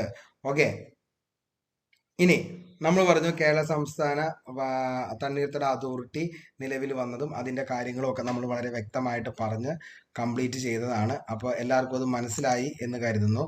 ഇനി നമുക്ക് നേരെ അടുത്തതിലേക്ക് പോവാം. പഠിക്കാനുള്ളത് UPSCനെ കുറിച്ചാണ്. UPSC എപ്പോഴും ചോദിക്കാറുണ്ട്, ഒരു മാർക്കിനെങ്കിലും ഈ ഒരു ഭാഗത്ത് നിന്നും ചോദിക്കാറുണ്ട്. Union public service commission. Union public service കമ്മീഷനാണ് UPSC എന്ന് പറയുന്നത്. അപ്പോൾ UPSCനെ കുറിച്ച് പറയുന്ന ആർട്ടിക്കിൾ എത്രയാണെന്ന് ചോദിച്ചാൽ 315 മുതൽ 323 വരെയാണ് യൂണിയൻ പബ്ലിക് സർവീസ് കമ്മീഷനെ കുറിച്ച് പറയുന്ന അനുച്ഛേദം, വകുപ്പ്, ആർട്ടിക്കിൾ. ഇവയെല്ലാം എന്ത് തന്നെയാണ് മക്കളെ? ഒന്ന് തന്നെയാണ്. അപ്പോൾ യൂണിയൻ പബ്ലിക് സർവീസ് കമ്മീഷനെ കുറിച്ച് പറയുന്ന ആർട്ടിക്കിൾ ഏതാണ്, അല്ലെങ്കിൽ അനുച്ഛേദം ഏതാണ്, വകുപ്പ് ഏതാണ്, ഏത് ചോദിച്ചാലും 315 മുതൽ 323 വരെയാണ്. മെറിറ്റ് സംവിധാനത്തിന്റെ കാവൽക്കാരൻ എന്നറിയപ്പെടുന്നത് താഴെ പറയുന്നവയിൽ എന്താണ് എന്ന് ചോദിച്ചു കഴിഞ്ഞാൽ അതാണ് യൂണിയൻ പബ്ലിക് സർവീസ് കമ്മീഷൻ. അപ്പോൾ മെറിറ്റ് സംവിധാനത്തിന്റെ കാവൽക്കാരൻ എന്നറിയപ്പെടുന്നതാണ് എന്തെന്ന് പറയുന്നത് UPSC. യൂണിയൻ പബ്ലിക് സർവീസ് കമ്മീഷനാണ് മെറിറ്റ് സംവിധാനത്തിന്റെ കാവൽക്കാരൻ എന്നറിയപ്പെടുന്നത്. യൂണിയൻ പബ്ലിക് സർവീസ് കമ്മീഷൻ തന്നെയാണ് മെറിറ്റ് സംവിധാനത്തിന്റെ കാവൽക്കാരൻ. UPSCയെ കുറിച്ച് പ്രതിപാദിക്കുന്ന ഭരണഘടനയുടെ ഭാഗം ഏതാന്ന് ചോദിച്ചാൽ ഭാഗം 14 എന്തിനെ കുറിച്ച് പറയുന്നത്? UPSCയെ കുറിച്ച് പറയുന്നത് ഭാഗം 14. ഭരണഘടനയിൽ UPSCയെ കുറിച്ച് പ്രതിപാദിക്കുന്ന അനുച്ഛേദം നമ്മളിപ്പോൾ പറഞ്ഞു ഏതാണ്? 315 മുതൽ 323 വരെ. 315 മുതൽ 323 വരെയാണ് എന്തിനെ കുറിച്ച് പറയുന്നത്? UPSCയെ കുറിച്ച് പറയുന്ന ഭരണഘടനയിലെ അനുച്ഛേദം. ബ്രിട്ടീഷ് ഇന്ത്യയിൽ പബ്ലിക് സർവീസ് കമ്മീഷൻ രൂപീകരിക്കാൻ കാരണമായ നിയമമാണ് ഗവൺമെന്റ് ഓഫ് ഇന്ത്യ ആക്ട് 1919. അപ്പോൾ 1919 ഗവൺമെന്റ് ഓഫ് ഇന്ത്യ ആക്ടിനെ തുടർന്നാണ് ഏത് രൂപീകരിച്ചത്? യൂണിയൻ പബ്ലിക് സർവീസ് കമ്മീഷൻ രൂപീകരിച്ചത്. ഇന്ത്യയിൽ ഒരു സ്റ്റാറ്റ്യൂട്ടറി പബ്ലിക് സർവീസ് കമ്മീഷൻ സ്ഥാപിക്കണമെന്ന് ശുപാർശ ചെയ്ത കമ്മിറ്റി ഏതാന്ന് ചോദിച്ചു കഴിഞ്ഞാൽ അതാണ് ഏത്? ലീ കമ്മീഷൻ ആണ്. ഓക്കെ, അപ്പോൾ ഇന്ത്യയിൽ ഒരു സ്റ്റാറ്റ്യൂട്ടറി പബ്ലിക് സർവീസ് കമ്മീഷൻ സ്ഥാപിക്കണമെന്ന് ശുപാർശ ചെയ്ത കമ്മീഷനാണ് ലീ കമ്മീഷൻ എന്ന് പറയുന്നത്. ലീ കമ്മീഷൻ റിപ്പോർട്ട് സമർപ്പിച്ചത് 1924 റോയൽ കമ്മീഷൻ എന്നറിയപ്പെട്ടിരുന്നത് ഏത് തന്നെയാണെന്ന് ചോദിച്ചാൽ ലീ കമ്മീഷനെയാണ് റോയൽ കമ്മീഷൻ എന്ന പേരിൽ അറിയപ്പെടുന്നത്. ലീ കമ്മീഷന്റെ ശുപാർശ പ്രകാരം ഇന്ത്യയിൽ ആദ്യമായി പബ്ലിക് സർവീസ് കമ്മീഷൻ രൂപീകൃതമായത് എന്നാ ചോദിച്ചു കഴിഞ്ഞാൽ 1926 അപ്പോൾ ലീ കമ്മീഷന്റെ ഭാഗമായിട്ട് എന്നാണ് ഇന്ത്യയിൽ ആദ്യമായിട്ട് പബ്ലിക് സർവീസ് കമ്മീഷൻ രൂപീകൃതമായത്? 1926 ഒക്ടോബർ 1. 1926 നിലവിൽ വന്ന പബ്ലിക് സർവീസ് കമ്മീഷന്റെ ആദ്യ ചെയർമാനാണ് സർ റോസ് ബാർക്കർ എന്ന് പറയുന്നത്. സർ റോസ് ബാർക്കർ ആണ് കേട്ടോ. ഒത്തിരി തവണ ചോദിച്ചെങ്ങനെയാണ് സർ റോസ് ബാർക്കർ ആണ് 1926 നിലവിൽ വന്ന പബ്ലിക് സർവീസ് കമ്മീഷന്റെ ആദ്യ ചെയർമാനാണ് സർ റോസ് ബാർക്കർ. ചെയർമാൻ ഉൾപ്പെടെ 5 അംഗങ്ങളാണ് ആദ്യം പബ്ലിക് സർവീസ് കമ്മീഷനിൽ ഉണ്ടായിരുന്നത്. ഇന്ത്യ റിപ്പബ്ലിക് ആയതോടെ federal public service commission union public service കമ്മീഷനായി മാറി. ഓക്കെ, അപ്പോൾ എന്താണ് ഇന്ത്യൻ പബ്ലിക് സർവീസ് എന്താണ് പറയുന്ന അതായത് ഇന്ത്യ റിപ്പബ്ലിക് ആയതോടെ federal public service commission union public service എന്ന പേരിലേക്ക് മാറുകയാണ് ഉണ്ടായത്. ഓക്കെ, അപ്പോൾ ഇന്ത്യ റിപ്പബ്ലിക് ആയതോടെയാണ് federal public service commission union public service commission ആയിട്ട് മാറിയത്. പബ്ലിക് സർവീസ് കമ്മീഷൻ നിലവിൽ വന്ന ആദ്യ ബ്രിട്ടീഷ് പ്രവിശ്യ എന്ന് പറയുന്നത് മദ്രാസിലാണ്. അപ്പോൾ ആദ്യമായിട്ട് പബ്ലിക് സർവീസ് കമ്മീഷൻ നിലവിൽ വന്നത് ഏത് ബ്രിട്ടീഷ് പ്രവിശ്യയിലാണ് എന്ന് ചോദിച്ചാൽ മക്കളെ അത് മദ്രാസിലാണ്. അപ്പോൾ മദ്രാസിലാണ് ആദ്യമായിട്ട് പബ്ലിക് സർവീസ് കമ്മീഷൻ നിലവിൽ വന്ന ആദ്യത്തെ ബ്രിട്ടീഷ് പ്രവിശ്യ. ഓക്കെ, UPSCയുടെ ചെയർമാനായ ആദ്യ ഇന്ത്യക്കാരനാണ് HK കൃപലാനിയാണ് UPSC ചെയർമാനായ ആദ്യ ഇന്ത്യക്കാരനാണ് HK കൃപലാനി. UPSC ചെയർപേഴ്സണായ ആദ്യ വനിതയാണ് റോസ് മിലൻ ബാത്യു. ഇതാണ് UPSC ചെയർപേഴ്സണായ ആദ്യ വനിതയാണ് റോസ് മിലൻ ബാത്യു. UPSCയിൽ അംഗമായ ആദ്യ മലയാളിയാണ് ആര്? Doctor KG Adiyodi. ഒരിടയ്ക്കൊക്കെ ഭയങ്കര ചോദിക്കണ ചോദ്യമായിരുന്നു ഇത്. UPSCയിൽ അംഗമായ ആദ്യത്തെ മലയാളിയാണ് ഡോക്ടർ KG അടിയോടി. ഇനി എന്താണ് നമ്മൾ പറഞ്ഞു, അതായത് യൂണിയൻ പബ്ലിക് സർവീസ് കമ്മീഷന്റെ ആർട്ടിക്കിൾ അല്ലെങ്കിൽ അനുച്ഛേദം ഏത് മുതൽ ഏത് വരെയാന്നുള്ളത് 315 മുതൽ 323 വരെയുള്ള ആർട്ടിക്കിളിലാണ് ഇതിനെക്കുറിച്ച് പറയുന്നതെന്ന് പറഞ്ഞു. അപ്പൊ നമുക്ക് നോക്കാം. ആർട്ടിക്കിൾ 315 അല്ലെങ്കിൽ അനുച്ഛേദം 315 യൂണിയനും സ്റ്റേറ്റിനും പബ്ലിക് സർവീസ് കമ്മീഷൻ ഉണ്ടായിരിക്കണം എന്ന് നിഷ്കർഷിക്കുന്നു. അപ്പോൾ യൂണിയൻ ആണെങ്കിലും അതേപോലെ തന്നെ സ്റ്റേറ്റിനാണെങ്കിലും എന്ത് വേണം?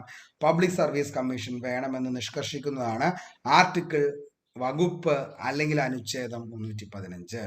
ഇനി അനുച്ഛേദം എന്താണ്? 316 പബ്ലിക് സർവീസ് കമ്മീഷൻ അംഗങ്ങളെ നിയമനവും ഉദ്യോഗ കാലാവധിയും കുറിച്ച് പരാമർശിക്കുന്നു. അപ്പോൾ ഇമ്പോർട്ടന്റ് ആണ്.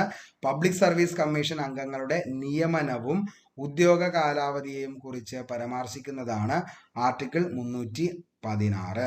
യൂണിയൻ പബ്ലിക് സർവീസ് കമ്മീഷൻ ചെയർമാനെയും അംഗങ്ങളെയും നിയമിക്കുന്നത് പ്രസിഡന്റ് ആണ്. അപ്പോൾ യൂണിയൻ പബ്ലിക് സർവീസ് കമ്മീഷന്റെയും ചെയർമാന്റെയും അംഗങ്ങളെ നിയമിക്കുന്നത് ആരാന്ന് ചോദിച്ചാൽ അത് നമ്മുടെ ആരാണ്? പ്രസിഡന്റ് ആണ്, രാഷ്ട്രപതിയാണ്. UPSC അംഗങ്ങളുടെ കാലാവധി 6 വർഷം അല്ലെങ്കിൽ 65 വയസ്സാണ്. അപ്പോൾ UPSC അംഗങ്ങളുടെ കാലാവധി ഒന്നുമല്ല 6 വർഷം അല്ലെങ്കിൽ 65 വയസ്സ്. അനുച്ഛേദം 317 എന്താണെന്ന് ചോദിച്ചാൽ പബ്ലിക് സർവീസ് കമ്മീഷനിലെ അംഗങ്ങളെ നീക്കം ചെയ്യുന്നതിനെ പറ്റി പരാമർശിക്കുന്നതാണ് 317. അപ്പോൾ 317 പബ്ലിക് സർവീസ് കമ്മീഷനെ അംഗങ്ങളെ നീക്കം ചെയ്യുന്നതിനെ കുറിച്ച് പരാമർശിക്കുന്നത് 317. യൂണിയൻ പബ്ലിക് സർവീസ് കമ്മീഷൻ ചെയർമാനെയും അംഗങ്ങളെയും നീക്കം ചെയ്യുന്നത് ആരാണെന്ന് ചോദിച്ചു കഴിഞ്ഞാൽ അത് രാഷ്ട്രപതിയാണ്. UPSC ചെയർമാനെയും അംഗങ്ങളെയും രാജിക്കത്ത് നൽകുന്നത് ഒത്തിരി തവണ ചോദിച്ചാണ്ടോ ആർക്കാണ് ഇതിന്റെ രാജിക്കത്ത് നൽകുന്നത്? രാഷ്ട്രപതിക്ക്. 318 ആർട്ടിക്കിൾ എന്താ ചോദിച്ചാൽ പബ്ലിക് സർവീസ് കമ്മീഷനിലെ അംഗങ്ങളുടെയും ഉദ്യോഗസ്ഥരുടെയും സേവന വ്യവസ്ഥകളെ കുറിച്ച് റെഗുലേഷൻ ഉണ്ടാക്കാനുള്ള അധികാരം. ഓക്കെ, അപ്പോൾ പബ്ലിക് സർവീസ് കമ്മീഷനിലെ അംഗങ്ങളെയും ഉദ്യോഗസ്ഥരുടെയും സേവന വ്യവസ്ഥയെക്കുറിച്ച് റെഗുലേഷൻ ഉണ്ടാക്കാനുള്ള അധികാരമാണ് അനുച്ഛേദം 318. യൂണിയൻ പബ്ലിക് സർവീസ് കമ്മീഷന്റെ അംഗസംഖ്യ നിശ്ചയിക്കുന്നത് ആരാണ് എന്ന് ചോദിച്ചു കഴിഞ്ഞാൽ അത് രാഷ്ട്രപതിയാണ്. സംസ്ഥാനങ്ങളിലാണെങ്കിൽ അത് ഗവർണറുമായിരിക്കും. അപ്പോൾ യൂണിയൻ പബ്ലിക് സർവീസ് കമ്മീഷന്റെ അംഗസംഖ്യ ആരാണ് നിശ്ചയിക്കുന്നതെന്ന് ചോദിച്ചു കഴിഞ്ഞാൽ അതാരാണ്? അത് നിലവിൽ രാഷ്ട്രപതിയാണ്. സംസ്ഥാനങ്ങളിലാണെങ്കിൽ അത് ഗവർണറാണ്. അനുച്ഛേദം 319 പബ്ലിക് സർവീസ് കമ്മീഷനിലെ അംഗങ്ങളുടെ കാലാവധി കഴിയുമ്പോൾ മറ്റ് ഉദ്യോഗങ്ങൾ വഹിക്കുന്നത് സംബന്ധിച്ചുള്ള നിരോധനമാണ് ആർട്ടിക്കിൾ 319. അപ്പോൾ എന്താണ് 319 എന്ന് ചോദിച്ചു കഴിഞ്ഞാൽ പബ്ലിക് സർവീസ് കമ്മീഷനിലെ അംഗങ്ങളുടെ കാലാവധി കഴിഞ്ഞു കഴിഞ്ഞാൽ പിന്നെ അവർക്ക് എന്ത് ചെയ്യാൻ പറ്റത്തില്ല, മറ്റു ഉദ്യോഗങ്ങളൊന്നും വഹിക്കാൻ പറ്റത്തില്ല എന്ന് പറയുന്നതാണ് 319. 320 പബ്ലിക് സർവീസ് കമ്മീഷന്റെ ചുമതലകളെ കുറിച്ച് പരാമർശിക്കുന്നു. ചുമതലകളെ കുറിച്ചാണ് 320. 322 പബ്ലിക് സർവീസ് കമ്മീഷനുകളുടെ ചെലവുകളെ കുറിച്ച് പ്രതിപാദിക്കുന്നു. UPSC ചെയർമാന്റെയും അംഗങ്ങളുടെയും ശമ്പളം മറ്റാനുകൂല്യ കൺസോളിഡേറ്റഡ് ഫണ്ട് ഓഫ് ഇന്ത്യയിൽ നിന്നും സംസ്ഥാന PSC ചെയർമാന്റെയും അംഗങ്ങളുടെയും ശമ്പളവും മറ്റ് ആനുകൂല്യങ്ങളും സംസ്ഥാന കൺസോളിഡേറ്റ് ഫണ്ടിൽ നിന്നാണ് നൽകുന്നത്. ഓക്കെ, ഇനി അനുച്ഛേദം 323 പബ്ലിക് സർവീസ് കമ്മീഷനുകളുടെ റിപ്പോർട്ടുകൾ UPSC വാർഷിക റിപ്പോർട്ട് സമർപ്പിക്കുന്നത് രാഷ്ട്രപതിക്കാണ്. സംസ്ഥാന PSC വാർഷിക റിപ്പോർട്ട് സമർപ്പിക്കുന്നത് ആർക്കാന്ന് ചോദിച്ചാൽ അത് ഗവർണർക്കായിരിക്കും. നമുക്കറിയാം കേന്ദ്ര സർക്കാർ ഓഫീസുകളിലെ മിഡിൽ ലെവൽ, ലോവർ ലെവൽ തസ്തികകളിലേക്കുള്ള തെരഞ്ഞെടുപ്പുകൾ നടക്കുന്നത് സ്റ്റാഫ് സെലക്ഷൻ കമ്മീഷൻ മുഖാന്തരമാണ്. UPSCയുടെ ആസ്ഥാനം, PSC ചോദിക്കാറുണ്ട്, UPSCയുടെ ആസ്ഥാനം ധോൽപൂർ ഹൗസ് ആണ്. ധോൽപൂർ ഹൗസ്, ന്യൂഡൽഹി. അപ്പോൾ UPSCയുടെ ആസ്ഥാനം എവിടെയാണ് എന്ന് ചോദിച്ചു കഴിഞ്ഞാൽ അത് എവിടെയാണ്? ധോൽപൂർ ഹൗസ് ആണ്. 2022 നിയമിതനായ UPSCയുടെ ചെയർമാൻ ഇപ്പോഴും ആര് തന്നെയാണ്? മനോജ് സോണിയാണ്. മനോജ് സോണിയാണ് UPSCയുടെ ചെയർമാനാണ്, മനോജ് സോണി. UPSCയുടെ അംഗസംഖ്യ നിശ്ചയിക്കുന്നത് പ്രസിഡന്റാണ് നമ്മൾ പറഞ്ഞു. നിലവിൽ UPSCയുടെ അംഗസംഖ്യ 6 പേരാണ്. അപ്പോൾ UPSC യൂണിയൻ പബ്ലിക് സർവീസ് കമ്മീഷനിലെ അംഗസംഖ്യ എന്ന് പറയുന്നത് 6 പേരാണ്, ചെയർമാൻ ഉൾപ്പെടെ 6 പേര്. എന്നാൽ ഇവിടെ നോക്കി കേരള PSCയുടെ അംഗസംഖ്യ എത്രയാ? 21 പേരാണ് കേരള PSCയുടെ അംഗസംഖ്യ. 21 പേർ, അതായത് ചെയർമാൻ ഉൾപ്പെടെ 21 പേരാണ് കേരള PSCയിൽ.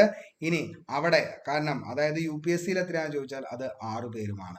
UPSCയുടെ ചുമതലകൾ യൂണിയന്റെ സേവനങ്ങൾക്കുള്ള നിയമനങ്ങൾക്കുള്ള പരീക്ഷകൾ നടത്തുക, അഭിമുഖത്തിലൂടെയും അതേപോലെ തന്നെ തെരഞ്ഞെടുപ്പിലൂടെയും നേരിട്ടുള്ള റിക്രൂട്ട്മെന്റ്, അതേപോലെ തന്നെ എന്താണ് പ്രമോഷൻ, ഡെപ്യൂട്ടേഷൻ, അബ്സോർപ്ഷൻ എന്നിവ ഓഫീസർമാരുടെ നിയമനം, സർക്കാരിന് കീഴിലുള്ള വിവിധ സേവനങ്ങളും തസ്തികകളിലേക്കുള്ള റിക്രൂട്ട്മെന്റ്, ചട്ടങ്ങളും രൂപീകരണവും ഭേദഗതിയും, വിവിധ സർവീസുകളുമായി ബന്ധപ്പെട്ട അച്ചടക്ക കേസുകൾ കൈകാര്യം ചെയ്യുന്നു.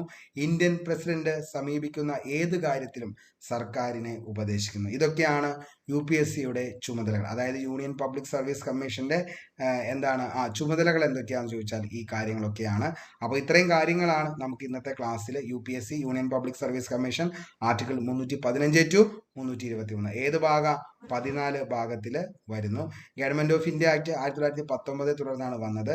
ലീ കമ്മീഷൻ ഇമ്പോർട്ടന്റ് ആണ്. അതേപോലെ തന്നെ ആദ്യത്തെ ചെയർമാനാണ് sir rose Barker. India republic ആയ ശേഷം എന്താണ് public service commission union public service commission എന്ന പേരിലേക്ക് മാറുകയൊക്കെയാണ് ഉണ്ടായത്. അപ്പോൾ പറഞ്ഞ കാര്യങ്ങളാണ് ഇതെല്ലാം. അപ്പോൾ എല്ലാവർക്കും വളരെ വ്യക്തമായി മനസ്സിലായി എന്ന് കരുതുന്നു. അപ്പോൾ നമ്മുടെ ക്ലാസ് ഇഷ്ടപ്പെട്ടെങ്കിൽ ഉറപ്പായിട്ടും നിങ്ങളുടെ വിലയേറിയ അഭിപ്രായം താഴെ രേഖപ്പെടുത്തുക. അതേപോലെ തന്നെ നിങ്ങൾ എന്ത് ചെയ്യുക, നീ ഒരു വീഡിയോ ഇഷ്ടപ്പെട്ടെങ്കിൽ ഉറപ്പായിട്ടും ലൈക്ക് അടിക്കുക. കാരണം നിങ്ങളുടെ എല്ലാവരുടെയും സപ്പോർട്ട് ഉണ്ടെങ്കിൽ മാത്രമാണ് നമുക്ക് മുന്നോട്ടേക്കുള്ള ആ ഒരു ഊർജം എന്ന് പറയുന്നത് നിങ്ങളുടെ ലൈക്കും കമൻറ്റും സപ്പോർട്ടൊക്കെയാണ്. അപ്പോൾ എല്ലാവരും എന്ത് ചെയ്യുക, മാക്സിമം നമ്മുടെ ഈ വീഡിയോ ഇഷ്ടപ്പെടുകയാണെങ്കിൽ ഉറപ്പായിട്ടും മറ്റുള്ളവരിലേക്കും കൂടി ഒന്ന് ഷെയർ ചെയ്യാനായിട്ട് ശ്രമിക്കുക.